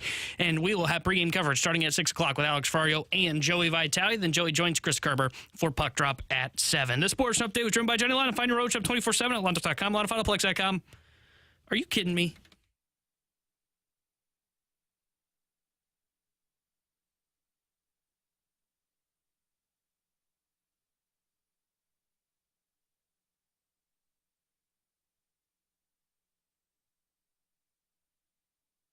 Alongside Alex and T-Bone on BK, so the college football playoff has decided what their format is going to be moving forward, at least for right now. You know, this could change at any given time. They're going to do a 5+7 model. Alex, what does that equal? 12. It's a 12-team playoff. And what they mean by the 5 portion of this Cakewalk. is 5 conference champions. Sweet. Now, when this was originally proposed, there were 5 power conferences. So you'd have the SEC, the Big 10, the Big 12, the ACC, and, of course, the Pac-12. R.I.P. Well, since the Pac-12 has dissolved, there are now 4 power conferences. So the way that they're wording this is going to be interesting for the foreseeable future. Now, typically, the way that this will work is your 4 power conference champions plus a group of 5 champion will be automatic qualifiers to that year's college football playoff. But if there is a season in which one of the Power 5 conferences doesn't have a great team, which does happen at times, especially like an ACC or Big 12, it's an off year, weird season, there's a bunch of them that have 2 losses, and you've got a couple of Group of 5 teams that go undefeated, it's possible you get multiple Group of 5 champions that actually end up being automatic qualifiers based on being ranked above, like the Big 12 champion, right? So if a team from the American and a team from the Mountain West are champions of their leagues and they are ranked ahead of the Big 12 champion, for example, those 2 teams would get in. Does that make sense, Alex? Am I confusing you? No, then? it makes sense. Yeah, it makes sense. So the 3 highest rated champions So you're would be from basically the it's SEC, a pool ACC. of everybody else, and then the Big best 10. teams from those other teams. All of them are in a pool. Every single conference is in a pool, and then we get to the champions. And then you just pluck the 5 highest ranked champions. All right, Lindenwood from the Ohio Valley Conference. There you go. LU. Let's go Lions! Let's go Lions! There's going to be a game that's hosted right in my backyard. Oh, I'll my rent gosh. out my house for Airbnb. Well, why would great. you do that? You have a little kid. You Make don't wanna money. get kicked out of. Well, that's smart. Never mind. You're I'll right. come stay with you for the night. Yeah, no. So the college football playoff is new that now this 5+7 format. I actually like it, guys. I spent the night kind of ruminating in this and thinking to myself, could they have done this a different way? And the answer is probably yes. They could have just gone to the 4 conference champions from the power conferences, and then you get the 8 at-large bids, right? I do like the idea, though, that, hey, man, if you're one of these teams like Oregon State or Washington State, for example, that are now a part of the Mountain West, and there's so many other teams, of course, that are part of the Group of 5, if you have an excellent season and you finish the year ranked pretty high, I think you should get in automatically. I want to see those teams get the opportunity. The whole idea of having this 12-team playoff instead of a 4-team playoff is that you have these chances for these smaller schools. Part of what makes the NCAA tournament so great is you get these Cinderella stories that get in and you're like, whoa, hold on here. Fairleigh Dickinson is going on a run? That's UMBC is beating Virginia? Really? Clemson's beating Mizzou. That's not going to happen often. Illinois is losing to Loyola. Lehigh, at the same day that Mizzou is losing to Norfolk State, is beating Duke. That's awesome. Yeah, take the headlines away from us. Those are something that you want to have as a part of this. I don't want to have it as 1 of 4, but 1 of 12, absolutely. I'm down for that. So I think they actually ended up getting this right, even though it came from a weird way. Yeah, I mean, it's definitely exciting if you're fans of these teams that, you know, in the past haven't even been able to talk about this. And now, if your team's great, you have an opportunity to put yourself in the conversation. My only issue with this is, like, what if we're talking about it's like 11 or 12 team? Like, we can act like it's a Cinderella story, but, man, football is different than basketball if you're talking about a Cinderella team that gets in and takes on one of the more dominant teams in terms of power conferences in college football, right? Like, the excitement's there, but when you get to the playoffs, it's like, okay, it's kind of a throwaway game. Yeah, I do worry a little bit about that, but I think as we've seen recently, the talent in college football is kind of more dispersing more to where there is no more like dominant transfer team. portals really are going to be more fun. And I think like now there is some juice to these games. Like think of the Mountain West, who played in the Mountain West Conference Championship game this year. You have no idea, neither do I. I asked that question because I knew none of us I would know. couldn't name 2 teams in the Mountain West. Now it matters. Fresno State. Yeah. Moore Boise came State. from them. Boise State. Colorado idea. State, who nearly beat So it's a lot Colorado of the this year. state. So it's a lot of the state teams. Yeah. Okay. Good. Sure. Indiana State. But I like this because now there's more juice in those non-Power 5 conference championships. Because now, like, even though like most of the conference championships end up having ranked matchups, like the Mountain West, the MAC, for example, You're not How about watching the that American in the this old past formula. season? SMU versus Tulane.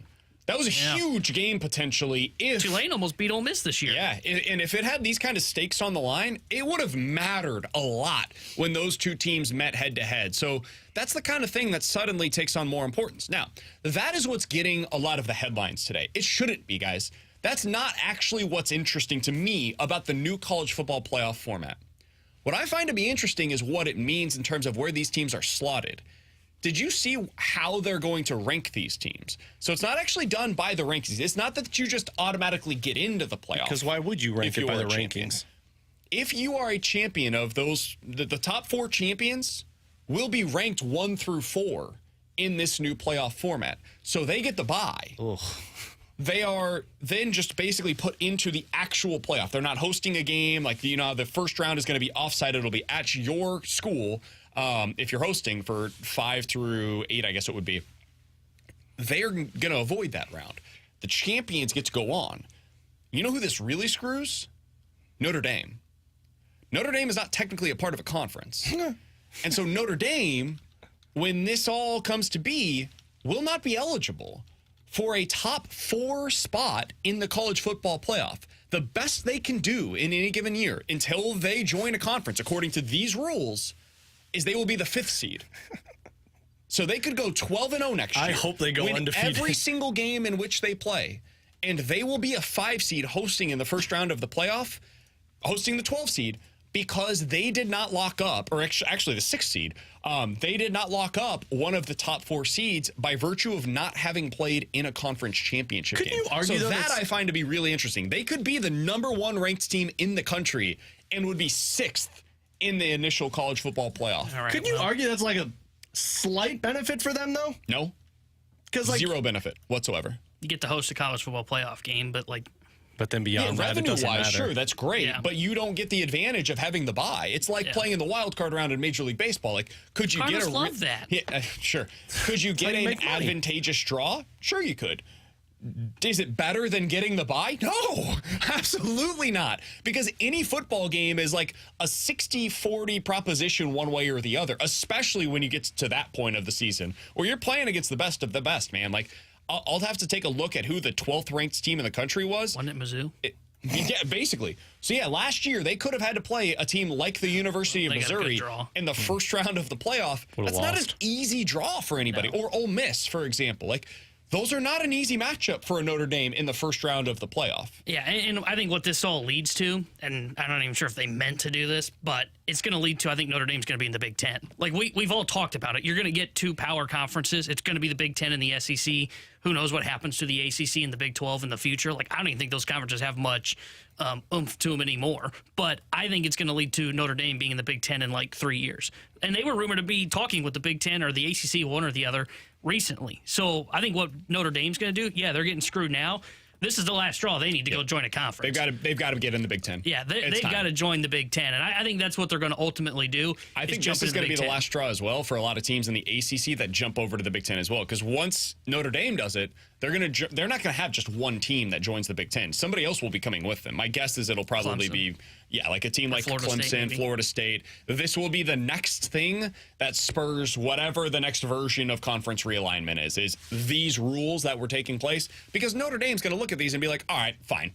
Like, we play in a conference in basketball. It's time for us to go ahead and do this for football as well. I would say, though, like, I could see where it holds off a little bit on, like, a Clemson and a Florida State because you still do have that powerful. Like, they're going to get a bye in the playoff.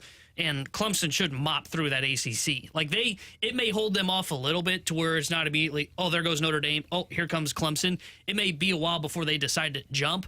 But I think you're right. Ultimately, they will get there, but I don't know if it'll be as fast as we're thinking. Man, people are saying that I'm wrong on this. Guys, I'm willing to admit when I'm wrong. I'm not on this. Like, if you want to go into the college football playoff with playing that extra game, you're essentially giving yourself an extra 50-50 proposition of flip a coin. Flip a coin one time and see if you get it right. Now flip it one more time. See if you get it right again. Now say, okay, if you got it right those first 2 times, would you like to go ahead and be done? And you collect this $100? Or try it one more time to get the exact same $100? You would, of course, just stop there, right? Because you're stopping while you're ahead. I already got the flip of the coin correct twice in a row. I'm not going to take my chances with another one of those That is essentially what the college football playoff is. Can you flip the coin correctly 3 times in a row? And if I told you, hey, there is a way to not have to flip it 3 times, but instead only 2 flips of the coin, you'd rather have that opportunity. And what I'm telling you is there's one team that's basically eligible for the college football playoff because, due respect to the service academies, it's very rare that they're going to be playing in a situation where they would be out. They would be in a situation where they'd be part of the college football playoff. But for Notre Dame, the team that is every year in talks for this kind of a thing, this is something that they are the one team that is essentially excluded from it. So, yeah, this matters a lot for Notre Dame, and it matters in a big, big way for college football in general. I don't love the fact that they put the conference champions 1 through 5, personally. I think they should be immediately into the college football playoff, but they should be put in with the rankings. Oh, see, I like that they put it this way, because now there is the incentive to go win the conference championship because you are getting the bye. Otherwise, it's just another football game that really probably doesn't matter. You know, like if Alabama and Georgia meet in the SEC title game, and like this year, where that game mattered. Why? Because it determined who got into the playoff. But if it was a 12-team playoff, that game doesn't have any juice for the SEC title, you know. And they'll tell you it does. I don't think it really does, though, because there's no risk reward. You know, you win. Bye. No, that's what I'm saying. That's where it is the reward now.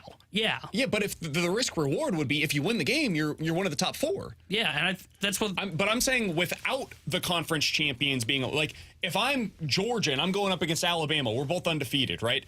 If we go by the ranking system again, the way that it has been for the previous, decade or whatever that we've been doing the college football playoff, the winner of that game will be in the top 4. The loser of that game very likely drops out of the top 4. So it still has a lot of stakes there, but it's not guaranteeing that the winner of the Big 12, which might be the 10th best team in the country, is a top 4 team now and earns a bye because they won a mediocre conference. The second best team in the SEC and the Big 10 next year, as we saw this year, the Pac-12, for example, very well may both be top 4 teams in the country.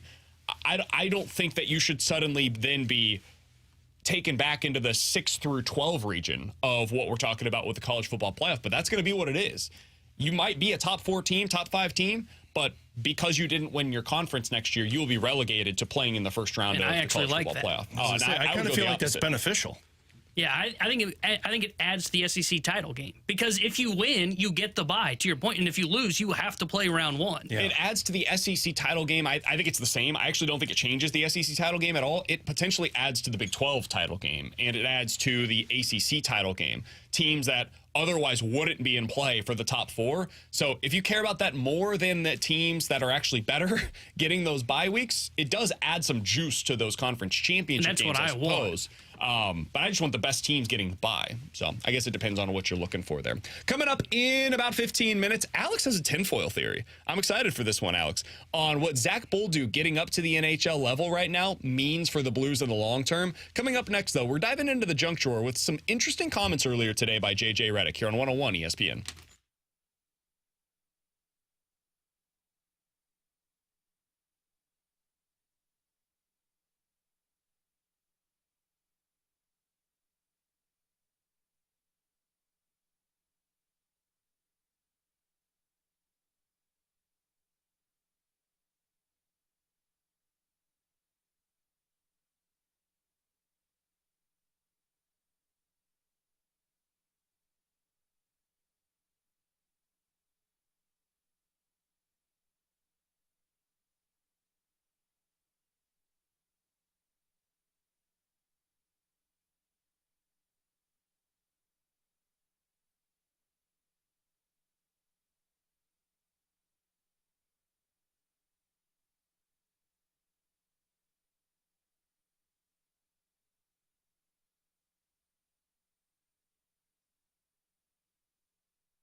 right, so let's dive into the junk drawer. Guys, earlier today, JJ Redick posted, I thought, an interesting thought on First Take. Not something that happens every day, but there was an interesting discussion that was had. Shots fired. So if you missed it, yesterday, JJ Redick had a pretty hot take on Doc Rivers, where he essentially said, hey, it's always somebody else's fault. Doc Rivers never takes responsibility for anything.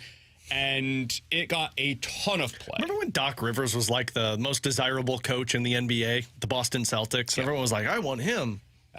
Still must be there. Milwaukee just brought him back. Yeah. That's right. So he puts that out there, and people go nuts over it, right? One way or the other, everybody had an opinion on it. And so it gets millions of views, and it's the talk of Twitter all day long. Way to go, JJ. So today, JJ Redick is back on First Take, and he's talking about that clip going viral and how he views himself in sports media. Here's what he had to say. Since when is it players' jobs to educate people on basketball? When did that become a thing? When did that become a thing? Isn't that our job? It's our job, Stephen A., to educate people on basketball. It's our job. And here's the reality. This is the ecosystem we live in. I can do a video on my podcast. I break down the last 9 games the Pelicans have used Zion Williamson as the primary ball handler and what type of actions that has led to. I looked it up this morning. 54,000 views on YouTube. But I want to call out a coach yesterday. Oh, that gets tens of millions of engagements. That's the ecosystem we live in. So do fans actually want to be educated or not? Mm-hmm. Do they? So I do think fans want to be educated. I really do. But I think we have segmented media, and I'm curious your guys' thoughts on this. And 314-399-9646 is the Air Comfort Service text line, our YouTube chat, youtube.com/101ESPN STL. That's where the graveyard is. I think media has become so segmented that people go to specific places for that. And when you do it, it's almost become like investigative journalism, which is super important, but is when you look at, like, what do newspapers cut first? What do big publications cut first? A lot of the times it is their investigative reporters. Why? Because they're expensive. It takes a really long time to produce those pieces. They typically are very long in terms of what is read. And the numbers in terms of clicks and downloads and it's not as big. But it's really important work. And it gets stuff done that is necessary. And so, like, there are people that are doing incredible work, film work. Nate Tice, I think, does an amazing job for The Athletic, and he does it for Yahoo. There's some people that are doing it for The Ringer right now. Ben Solak, and they got another guy over there, Steven Ruiz, who does really awesome work. There's some people at ESPN that do great work. Matt Bowman, specifically, is awesome with it. The same thing is true for every sport. Whatever it is that you watch or listen to or read, there's probably somebody out there that's doing amazing work right now, breaking down the X's and O's of your sport, breaking down the numbers of your sport. But you have to go find it. And for people that are going to First Take, for better or worse, they're not going there for that, man. They're going there for sports entertainment. Yeah. They're going there for the takes. And they're going there for, quote-unquote, hot takes. And that's what our media has become. It is very segmented. And what ends up getting rewarded nowadays is stuff like what Stephen A. does. You can love it. You can hate it. I've got my thoughts on it, certainly.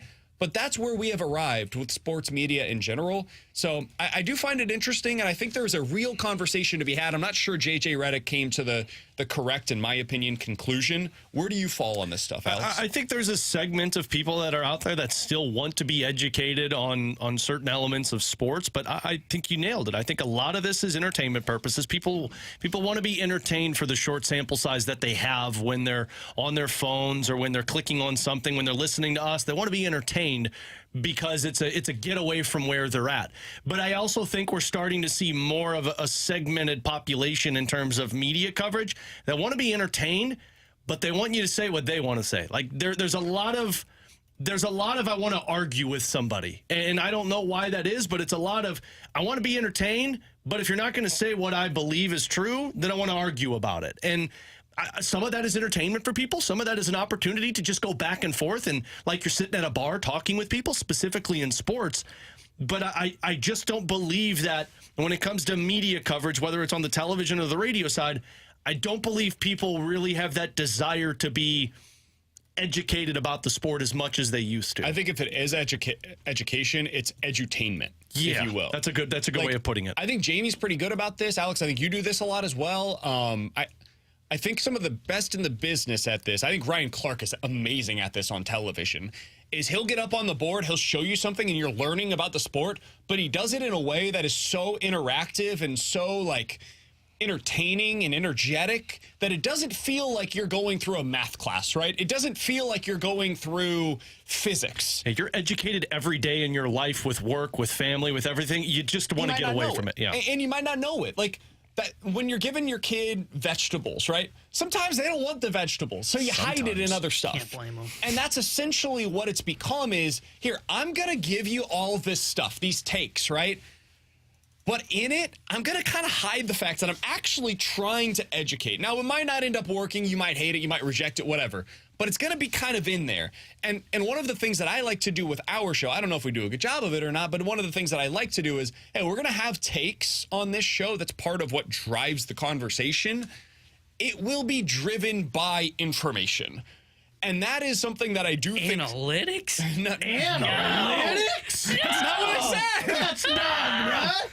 No, whether it is something that we have observed, something that, yes, does come from numbers at times, something that comes from something that we have been told, information from people, sources, whatever. Like, that is what drives the talking points. And I do think sometimes on a television station and channel or whatever, like First Take. Sometimes it's not driven by information. A lot of the time, what they're saying is just driven for outrage. And that stuff drives me bonkers. Every day, their top 5 list. That's what it's for. That stuff drives me bonkers. It's not driven by anything other than let's get as much interaction as possible. Let's get as much outrage as possible. That is what we're doing. Sometimes, whatever side you're on, some of the cable television news stuff does some of that where it's like, hey, that's just factually inaccurate. What you're saying right now is not true. And they just put it out there because it's chum in the water and people eat it up. And so I've gone off on a little bit of a diatribe here. But I think we have become so segmented in the way that we consume media that JJ Redick is actually probably right in some way of what he's doing and what people want from that show. But he's also well compensated because he's going on that show. So do you want to do that, JJ, or not? That kind of becomes a question that you have to answer for yourself. It's interesting how it's worked, too, because when I was younger and I would watch sports on television or listen to it on the radio, like, I did that for entertainment purposes. Like, I used to love Ken Wilson because I thought Ken Wilson was so entertaining on the broadcast. A lot of people love listening to Mike Shannon because Mike Shannon was entertaining on the broadcast. Now it feels like it flipped to where coverage surrounding the team is all about the entertainment, and people want to be educated on the play-by-play side of it.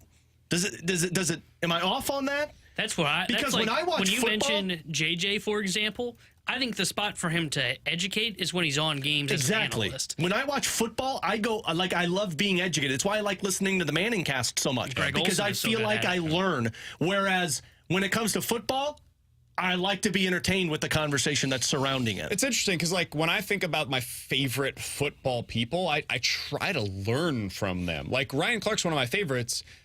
I find him entertaining, don't get me wrong, but the reason that I go to him is because I feel like he knows things that I don't know. And I want to learn those things from him. Yeah. And I feel like he's one of the people that actually does a good job of breaking it down for the common fan to be able to understand. But I think and I'm not including myself in that common fan. Everybody's favorite. Like, I think those are the guys that everyone gravitates towards. But then when people are gravitating elsewhere, they're gravitating towards the guys that are entertaining. Sure. You know, I totally agree with that. Because it's very fun. I mean, think about the podcasts, the TV shows, whatever, that are gaining the most momentum right now. Like, you look at Barstool. Say what you will about them, right, wrong, indifferent, whatever. They're not doing it because of information. They're not doing it because they're breaking down the game. It's entertainment. People are live watching people watching sports betting on them. I also that's think what that is. Part of what's happening specifically with this JJ Redick thing, tell me if you guys disagree with this. I think a lot of people consume NBA stuff without watching the games in a way that I'm not sure that it exists with other sports. I think people consume NBA stuff for the drama, the player transactions, all of that stuff, as much as they do actually enjoying watching the basketball games nowadays. I think with the NBA, I think what has happened, and I think the NBA created this problem themselves, is it's all about the playoffs and then the transactions. So what happens when you're in the midst of an 82-game regular season, or hell, a play-in tournament? You don't care. Like, you'd rather hear the hot take of Doc Rivers is a good coach. That's different than any other American sport, in my opinion. Like, I don't know that exists. I don't think there's a lot of people that are listening to MLS content but not watching the games, right? I'm not sure there's a lot of people that are listening to a ton of football content for the NFL side of things without ever watching NFL games on Sundays. And I think it's just because the NBA regular season's been so watered down. I think there's a lot of truth to that. I mean, the NBA's shown there's not much importance to it. 20 of 30 get in the playoffs. Yeah. Think about that. Guys are arguing. I just saw Jaylen Brown's like, hey, that 65-game requirement for an MVP, what if we moved it to 58? It almost feels like the players playing basketball don't like basketball that much anymore. It's like they don't want to do it until it comes to the playoffs. Now I sound. All right, coming up in 15 minutes, let's play a game of More Likely to Happen. 314-399-9646 is the Air Comfort Service text line. You give us two scenarios. We'll tell you which one is more likely. That's coming up at 1:15. But next, Alex has a tinfoil on why Bolduc is here and what it means for the Blues in the long haul. We'll talk about it next year on 101 ESPN.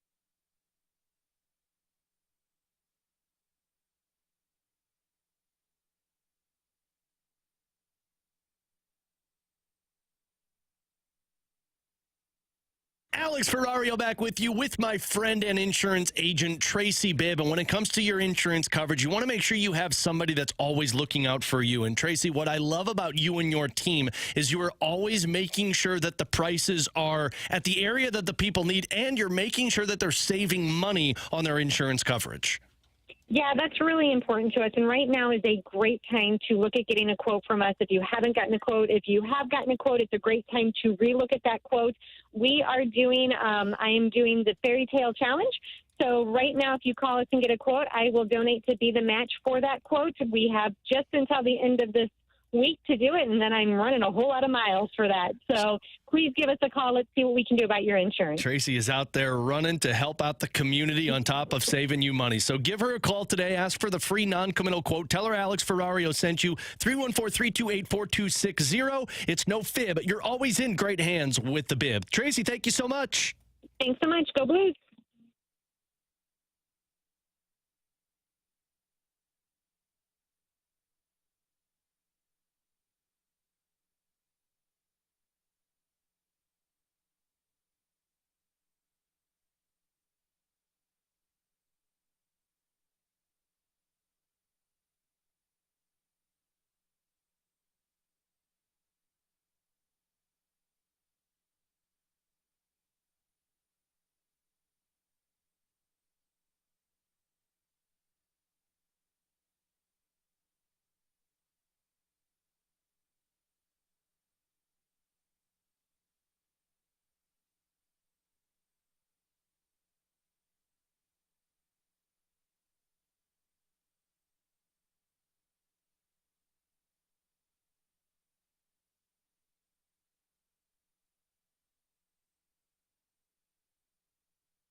Alongside Alex and T-Bone, I'm BK. Coming up here in about 20 minutes, Hosei Kijima is going to join the show. He is the man, if you're not familiar, that sent the game-winning goal into the back of the net as the Blues God dang it.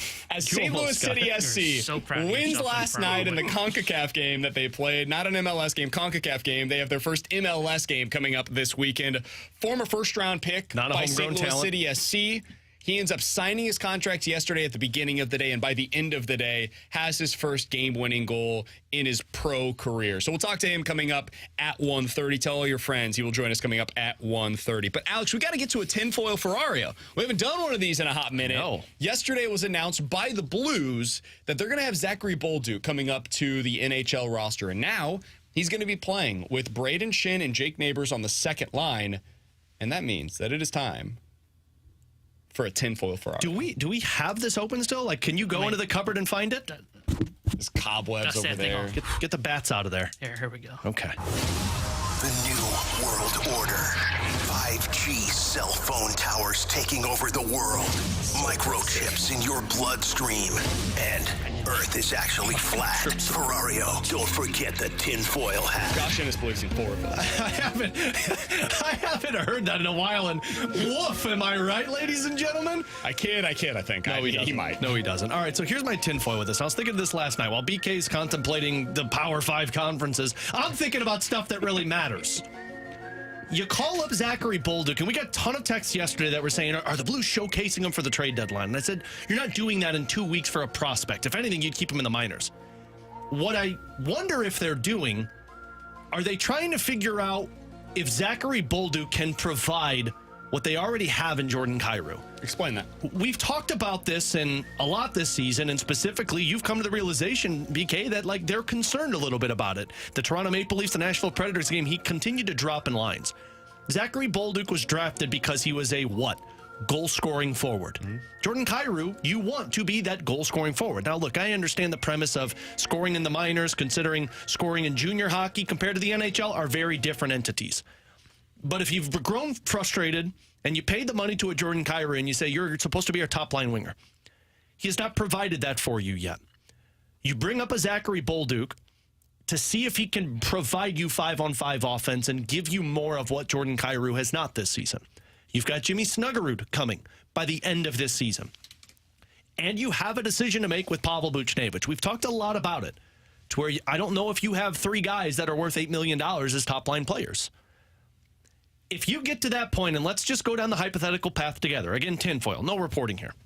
Let's go down the path that Zachary Bolduc shows you kind of what Jordan Kyrou did in that first half season that he played with the Blues, to where it's like, damn, this guy has got speed off of the rush. He can shoot the damn puck, and he creates offense for us. If you feel like the trajectory is there for Bolduc, and he fares well in 20 games in the NHL, Jimmy Snuggerud comes up at the end of the season, and you say, damn, this guy's got some offense as well. Do you go into the offseason and say, all right, we got goal scoring from our wingers with these 2 young players. We're kind of resetting the clock on rookie contracts. We've got one guy that we got to look at and say, who's getting $8 million as a top-line player for us? I don't know if any of this is possible. They might laugh in my face. But if Zachary Bolduc comes up and shows you the offense that you're hoping Jordan Kyrou was at consistently, don't you go into the offseason and say, maybe we see what else is out there and keep some of the guys we got? Adding to your tinfoil, next year is the final year of Jordan Kyrou's contract in which he does not have a no-trade clause. After that, the no-trade clause fully kicks in, where it is a 15-team no-trade clause. Right? Is that right? So Yeah, it sounds right. I don't know. It's a full no-trade clause starting in 2025. And then in the final season, it becomes a 15-team no-trade clause. So if you're going to deal Jordan Kyrou, it probably has to be this offseason, because dealing $8 million at the trade deadline is freaking hard, dude. Teams are so far up against the cap, and I understand there's going to be more room available next offseason or next year than there has been previously, because the cap's finally going up a bit. These teams are going to start spending in the offseason. You spend, and so now it's money in, money out for the contenders that would want to take on Jordan Kyrou's deal. The time to do that is very likely in the offseason. So what you're going to have the opportunity to do down the stretch here, see what Jordan Kyrou looks like, see what Jimmy Snuggerud looks like whenever he's ready to come up to the NHL level for the final 5-10 games of the year, see what you have in Bolduc, see what it looks like the rest of the year for Buchnevich as well. probably keeping 3 of those guys that I just mentioned. Yep. You're definitely keeping Stuggerud. We'll see what happens with Bolduc, how he looks here. And we'll find out what it looks like for both Kyrou and Buchnevich the rest of the year. So I don't think you're crazy at all. I'm not sure that's specifically why they're bringing him up.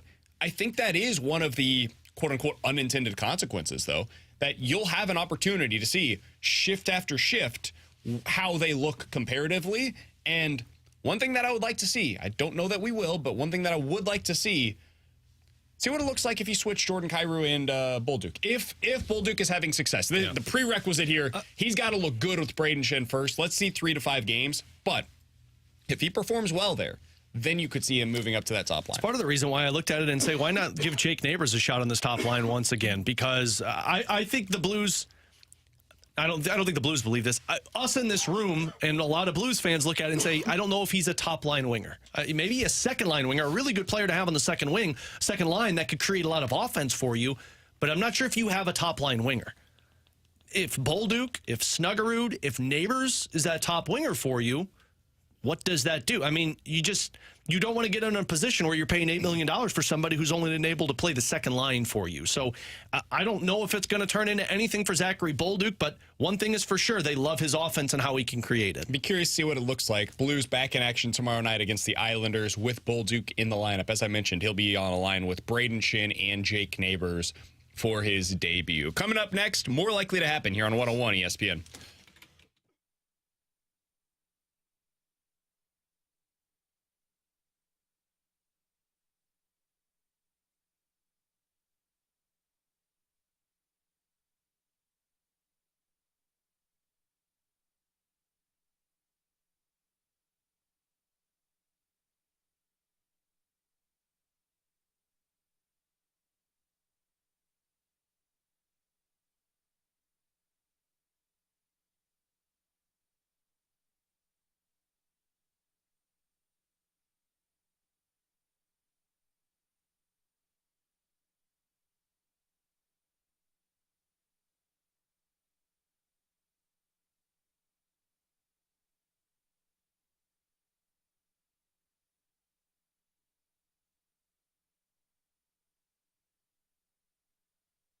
Alongside Alex Ferrario and Brandon Kiley, we got to tell you about our friends over at Circa Sports Illinois. Alex, this is the way that gambling should have always been, but now it's the way gambling is, specifically in the state of Illinois with Circa Sports. They are the largest sports book in Las Vegas. They are now available for you via the app, the Circa Sports app in the state of Illinois. Alex, March is just around the corner. We're just a couple of weeks away from the start of March, which means college basketball taking center stage. I know you're going to be putting parlays down left and right, those money line parlays with the tight money line splits over on Circa Sports.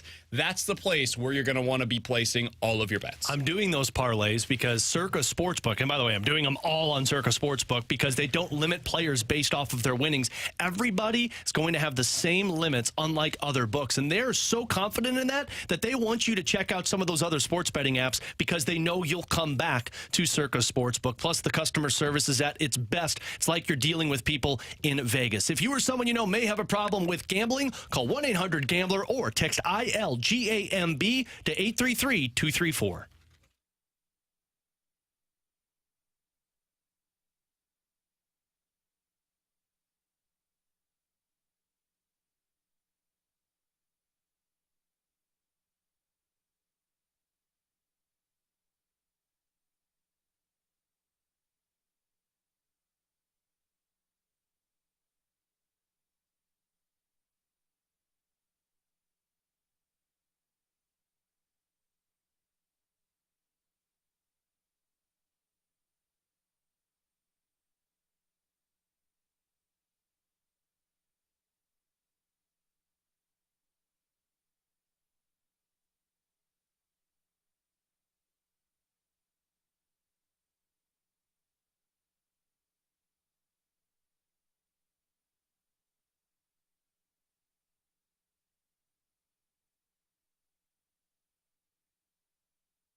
Wasn't going to hit that because we weren't going to get to it from what the conversation we just had during the commercial break. So 314-399-9646 is the Air Comfort Service X line for more likely to happen. You give us 2 scenarios, we'll tell you which one is more likely.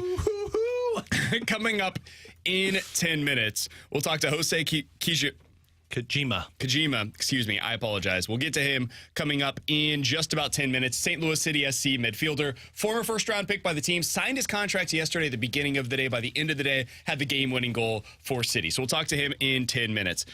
Alex, before we get to more likely to happen, I do want to bring a little bit of our off-air conversation on the air, if you don't mind. So I have officially gone to a place where when I'm cooking anything that is spicy, if I'm like cutting up peppers, I use gloves now.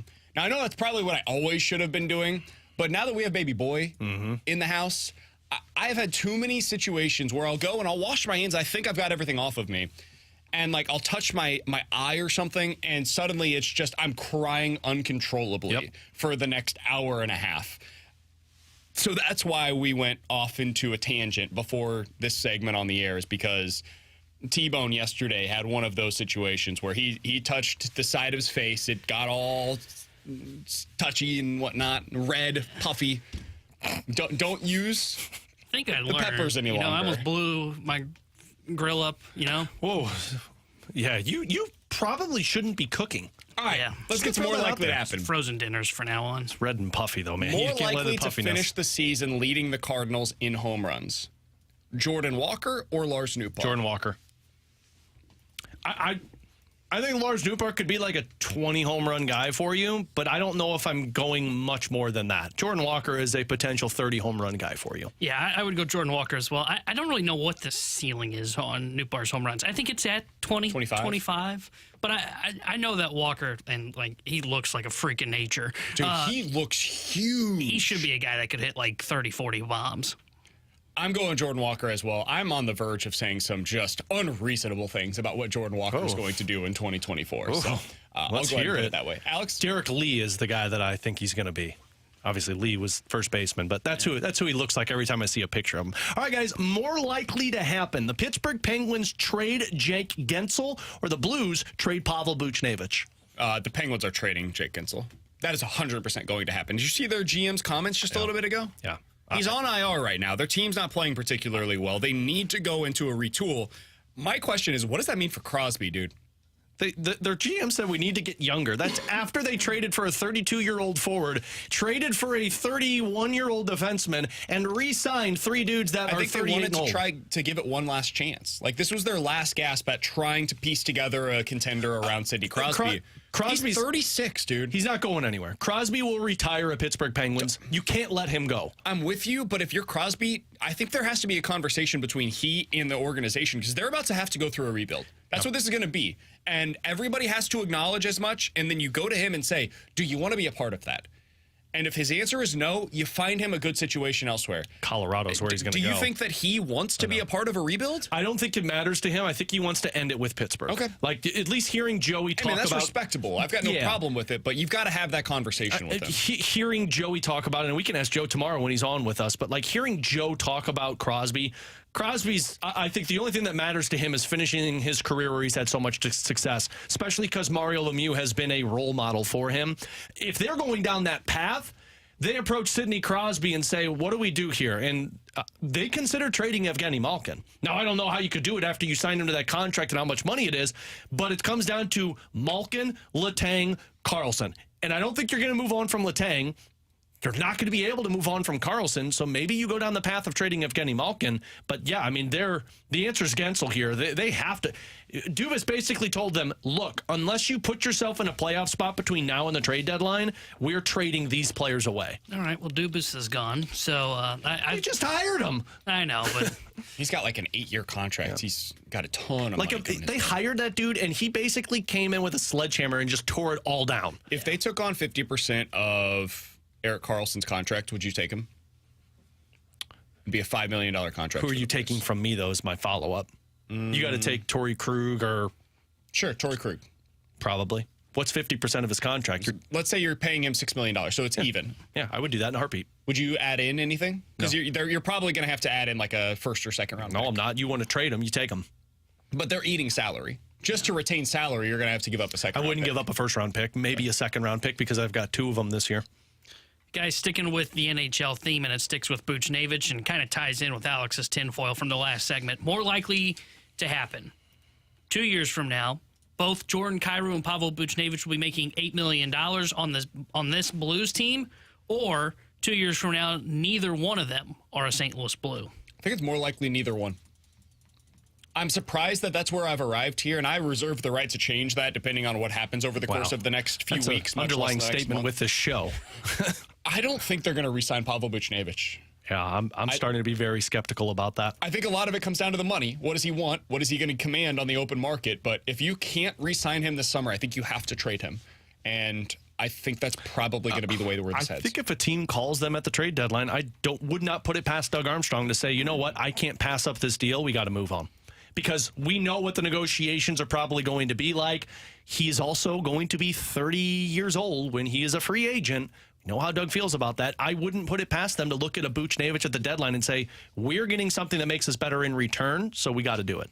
That's where I am as well. I maybe not so much he trades them at the deadline, but I think it's more likely that neither one are here in 2 years. Because I think they're I don't know this, but I would think they may be a little disappointed in Kyrou. Yep. And it's just not Doug's MO to pay Buchnevich in his 30s on a contract like he's going to get. And that when we you've think. got Dvorsky, Snuggerud, Bolduc, Stenberg, like you got 4 guys that they view as top 9 potential players. We did the crossroads question yesterday, between Buch and Kyrou, and I brought up, is it option C? Like, it feels like picking, and I hate to say this, but it feels like picking 2 bad options if I got to choose one. Yeah. So I think they may go down the route of moving both. Real quick, because I know we got to get to Hosei. I think if you get to the point where you're trading away Pavel Buchnevich, you're getting something in return that makes you better now. You're forced onto the path of we might have to move on from Kyrou as well. One quick thing to get to. This is a little bit of news from Derek Gould earlier today. Tommy Edman could still be weeks away from facing a pitcher as he recovers from wrist surgery. He's spending that time in center field. Quote, if you can catch fly balls in Florida, you can catch them anywhere, end quote. Okay, who the hell said that? He's right, though, about that quote. Who the hell said that? Still potentially weeks away. And if you're weeks away from facing a pitcher, you're weeks away, following the weeks away from getting into game action. Interesting. Yeah, he ain't playing until March. He's going to start the IL. St. Louis City SC back in action last night. An awesome game to watch out there at City Park. They come out victorious. They have their first MLS game coming up this weekend. Their former first-round pick signed his contract yesterday, scored the game-winning goal in the game by the end of the night, and today he's going to be joining us here on BK and Ferrario. He joins us next here on 101 ESPN.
Tara Hendrickson here with a Sports Center update brought to you by Saliga Heating and Cooling. St. Louis City SC won their first game of the year last night as they take round one, leg one, over Houston Dynamo 2-1. They'll be back in action this weekend as they start the MLS regular season, where they'll take on Real Salt Lake. And the St. Louis Blues will be back in action tomorrow night. You hear that game here on 101 ESPN as well. Pregame coverage starting at 6 o'clock with Alex Ferrario and Joey Vitale. Then Joey will join Chris Kerber for Puck Drop at 7. The Sports Update is brought to you by Saliga Heating and Cooling, an independent American Standard heating and air conditioning dealer.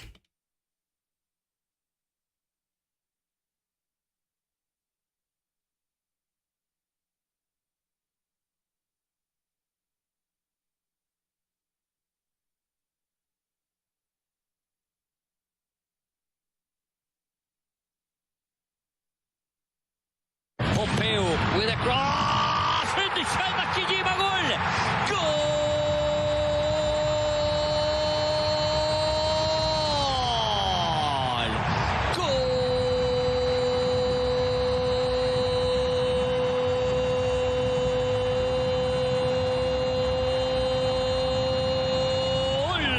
That's what it sounded like last night on Fox Sports 2 as Hosei Kijima makes his debut for St. Louis City SC. He enters into the game in the 86th minute. He scores the game-winning goal for City in the 90th minute. And oh, by the way, earlier in the day, he signed his pro contract with St. Louis City SC. Not a bad way to spend a day. And Hosei Kijima joins us now here on 101 ESPN. Hosei, thank you so much for joining us, my friend.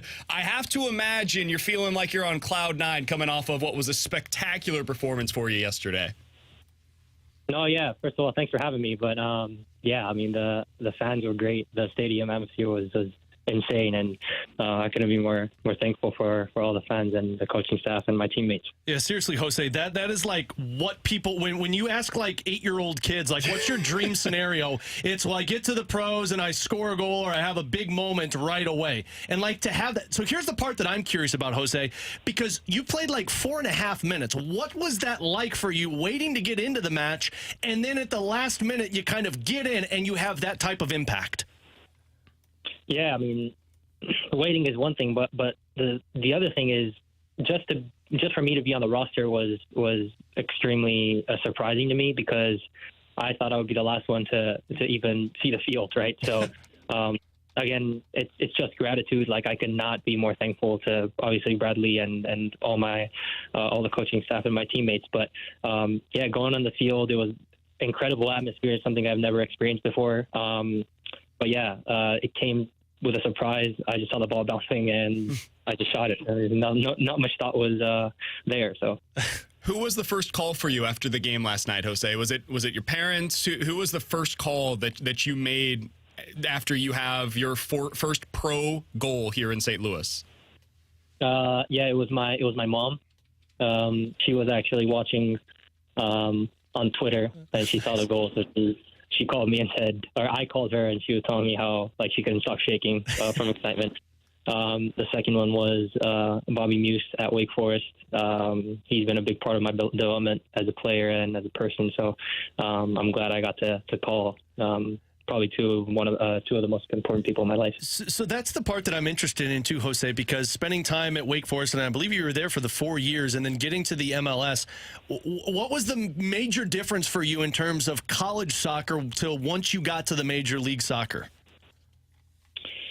I would say, I mean, yeah, the first thing that springs to mind is speed of play, but probably the major one is physicality. I thought it was not only fast, but very strong as well. Obviously playing with probably one of the best defenders, Tim Parker, during training is I can't get past him, honestly. Even if I'm not an attacker, right, you try your best, but, you know, it's difficult. 0 out of 10 times I'm getting past him. So, yeah, physicality is one. I think intelligence is another thing, too, because, you know, there's a lot of players that use their brain very, very well, especially you saw Houston Dynamo yesterday. Players like Artur in the midfield were very, very silky on the ball and very they didn't move much at all. So it was, I would say, brain, physicality, and speed of play will be the three things. How do you prepare for physicality in soccer? Because I would imagine as a midfielder, you're not really anticipating a lot of that throughout a game, correct?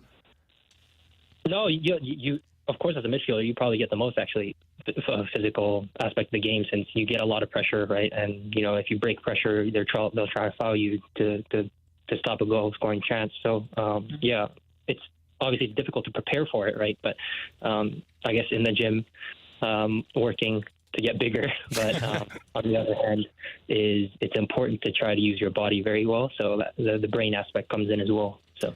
Hosei Kijima is our guest here on 101 ESPN. If you're not familiar with some of his backstory, it's a really excellent one. And for St. Louis City SC specifically, in the draft, they traded up from number 50 overall to select him with the number 17 selection in the draft. That was back in December, and now he is a part of the roster, made it after a great training camp. Hosei, I do want to go back a little bit of what these last few months have been like for you. First, from let's start with the draft, right? When you're on that night and you hear that you're going to be selected by St. Louis City SC, what was your initial reaction to that, of coming to a new city? I don't know how much you knew at the time about this team, about what they had been able to accomplish in year one, but what was your initial reaction when you were actually selected by City? Yeah, I was bursting with excitement because honestly, I didn't think I was going to get drafted that high, simply because of my international status. But John Hackworth called me afterwards and said, welcome to the club, and I was just ecstatic, and I couldn't wait to get started with training. So. What were the few months after that like in terms of moving to the city and then getting ready for training? And in other sports, this stuff can all be such a whirlwind, right? It's not just the soccer side of things. You also have your personal life that you've got to get taken care of. What's this process been like for you to get situated with your new home here in St. Louis? Yeah, I mean, the first thing was to get into the United States. So that was a very, very long process and stressful process. Doing applications, going to the embassy, doing all these things. And I finally got the visa. And then I was finally able to come to the United States. But since I was late, I had to go to Florida right away with the team. I was there for 3 days, and I came back to St. Louis for a week and then went to California. So a lot of travel. But this type of travel is not stressful to me because you're doing what you love, right? And I can confidently say I'll never get sick of it. But yeah, I mean, it's been chaotic, but it's been probably one of the best times of my life. Man, just hearing that sounds like you had to be happy when you finally got to the start of the season and they said, okay, now you could just stay in St. Louis and stop moving around. And just play soccer. Yeah. Just do the stuff that you love, right? Yeah, for sure. So how much did you know, Hosei, about St. Louis before you got there, and what's changed for you now that you've been in St. Louis a little bit? So nothing about the city, but I knew a lot of city tactics because I did a lot of analysis on them as soon as I got drafted. But now that I'm here, though, it seems like it's a very calm place, at least where I live at. Since I moved into my apartment a couple of days ago, but it's very calm, it's peaceful, but it's also beautiful. Like, you can see the arc from my window, and I've seen downtown. Obviously, the training facility is amazing, but I think overall, it's my type of town or city.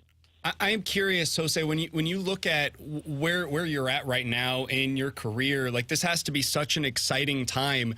You also seem like you are like a soccer rat in terms of you just seem to love the sport. Where does that come from originally? Is that something that was a part of your family growing up? Did you get that from friends that you were around? Where does your original love of soccer come from? I'm gonna be honest with you. I don't know.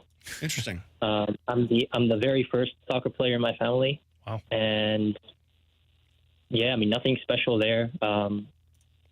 I do idolize Kobe Bryant, and I've studied him for the past maybe 6-7 years, taking notes, watching videos, all that stuff.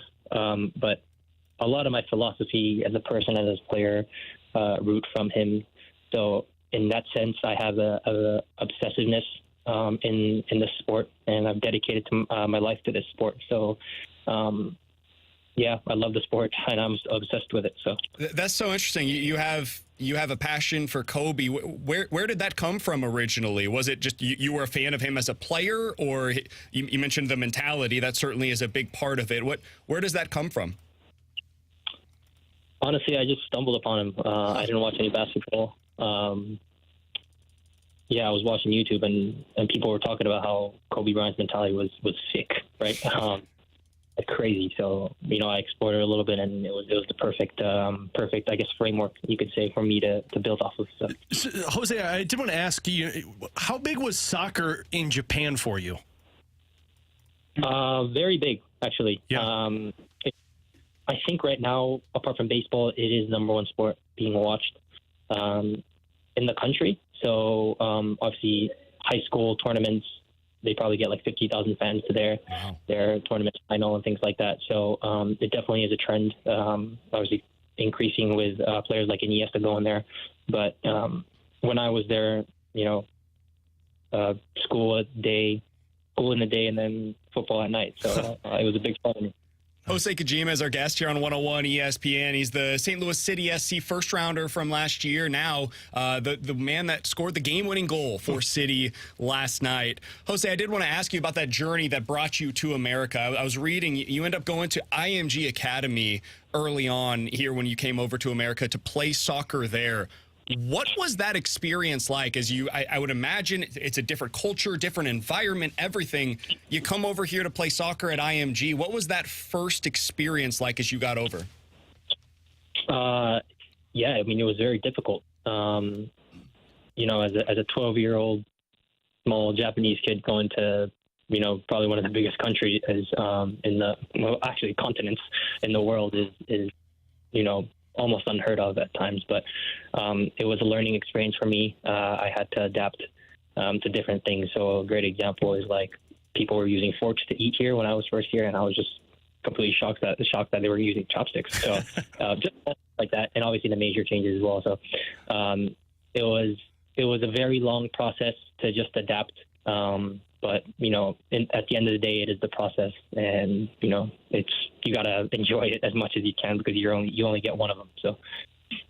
All right, Hosei, so let's have some fun with you before we let you go. You mentioned that you can see the arch. I'm going to go through a quick rundown of St. Louis stuff that you need to check out and tell me if it sounds interesting or not. Of course, you got to go up into the arch. We joke about it a lot here on BK and Ferrario. Once you do it once, though, you're done.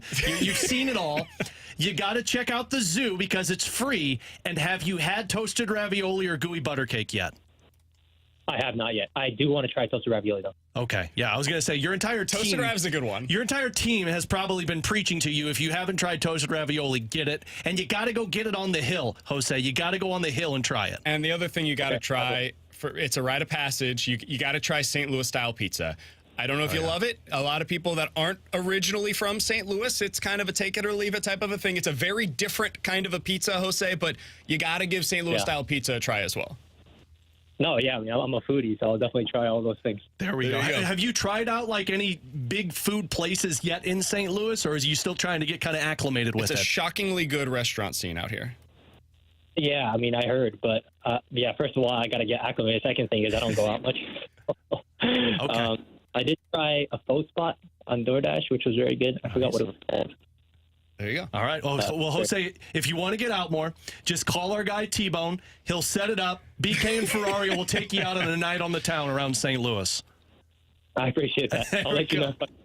Hosei, final thing before we get you out of here. We did have a couple of people on the text line that wanted to make sure that we asked you this. Can you pronounce your last name for us, just so that way in the future we make sure that we are saying it 100% correct? In English or in Japanese? You can like do both. So in English, it's Kijima. In Japanese, it's Kijima. Kijima? Yes. What do you prefer people go by? Sorry? What do you prefer people, like for fans that are listening right now, what do you prefer that they reference you by? I mean, it doesn't really matter to me. whatever nickname or whatever name you want to call me, I don't really mind. Yeah. Okay, sounds good. We just want to good. make sure we get it right. There was a Blues player that for his entire career, I think it was like a 6-year career, he had been called by the wrong name, and then he got here, and somebody asked him, "Hey, what do you want to be referenced by?" And he said, "Well, my name is Jakub, but everybody's just called me Jacob my entire time here in the NHL. So I guess that's what it is. So I want to make sure that we get that right for you moving forward." That's awesome. Yeah. We come up with nicknames a lot on BK and Ferrario too, Hosei, so we'll come up with a good one, and we'll find out if you approve with it or not. Okay, let me know. I'll be waiting. That's Hosei Kijima. Hosei, thank you so much for hopping on with us today, man. Congratulations on the success in your first match here in St. Louis City SC. We're wishing you nothing but the best moving forward, and hopefully we'll talk with you again soon, my friend. Thank you so much, guys. Thank you. Awesome. Thanks, That's Hosei. Hosei Kijima here on 101 ESPN. A shout out to him for a game-winning goal last night. That was awesome, and sounds like a heck of a kid, man. He's been here 3 days. Yep. He's been here 3 days. Think about that. He said he just moved into his apartment yesterday, and he scores the game-winning goal for City SC. Yep. That's the way to implement yourself. What a journey, too. Yeah. He comes over to America for IMG Academy to play soccer there, originally from Japan, and excels at such a level that he gets an opportunity to go to Wake Forest. Spends the 4 years there. Like he said, he's expecting to be drafted, but maybe not in the top 20. City trades up into the top 20 to be able to select him with the number 17 pick. Yeah. And then I would imagine, T-Bone, you were talking to us a little bit ago about how he had such a great training camp, and he mentioned it there, wasn't expecting to make the team, much less be inserted into the game in the 86th minute of the first match of the season, and then getting an opportunity to score the game-winning goal.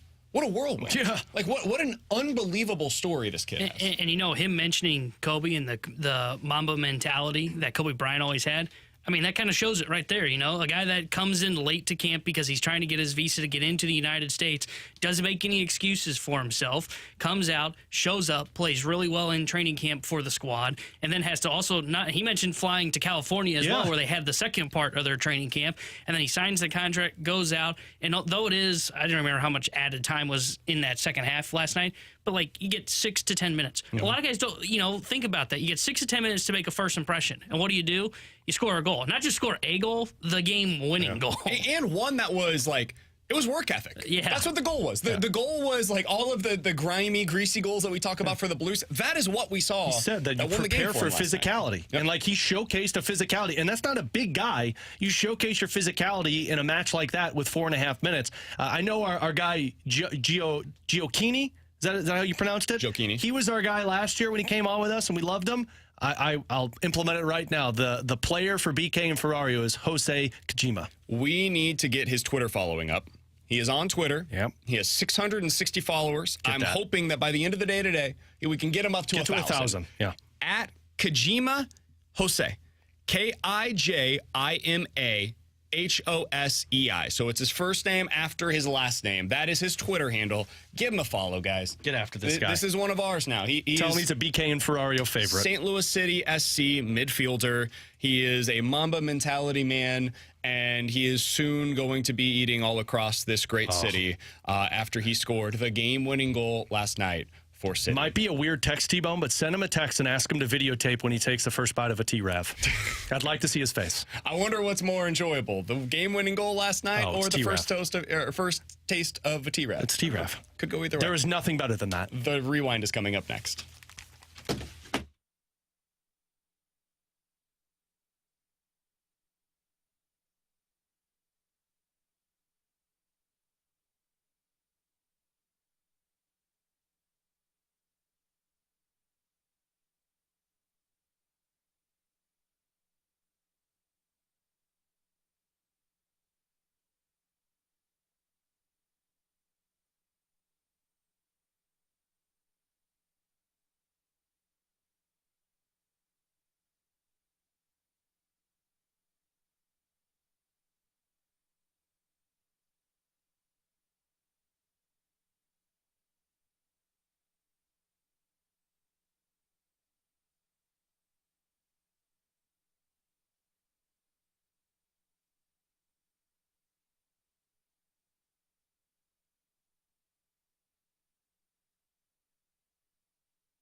All right, we went a little long with Hosei. I would say it was worthy of your time. So if you missed any of that interview, any of the show today, be sure to check it out on the podcast page, 101ESPN.com. The free 101 ESPN app is where you can go to find it. You can check it out on YouTube as well, youtube.com/101ESPN STL. The podcast is all presented by Dobbs Tire and Auto Centers. We'll be back tomorrow, 11 a.m. is where you can find us right here on 101 ESPN. On Friday, Alex, we've got a great guest coming up for the people as well. Yeah, Jeff Merrick of Sportsnet, our good buddy of BK Ferrario, talking NHL trade deadline. Plenty coming up over the next couple of days. We'll certainly be talking about the Tommy Edman news tomorrow as well. So be sure to stay tuned for all of that. The Fast Lane coming up from 2 to 6. We'll talk to you guys tomorrow here on 101 ESPN.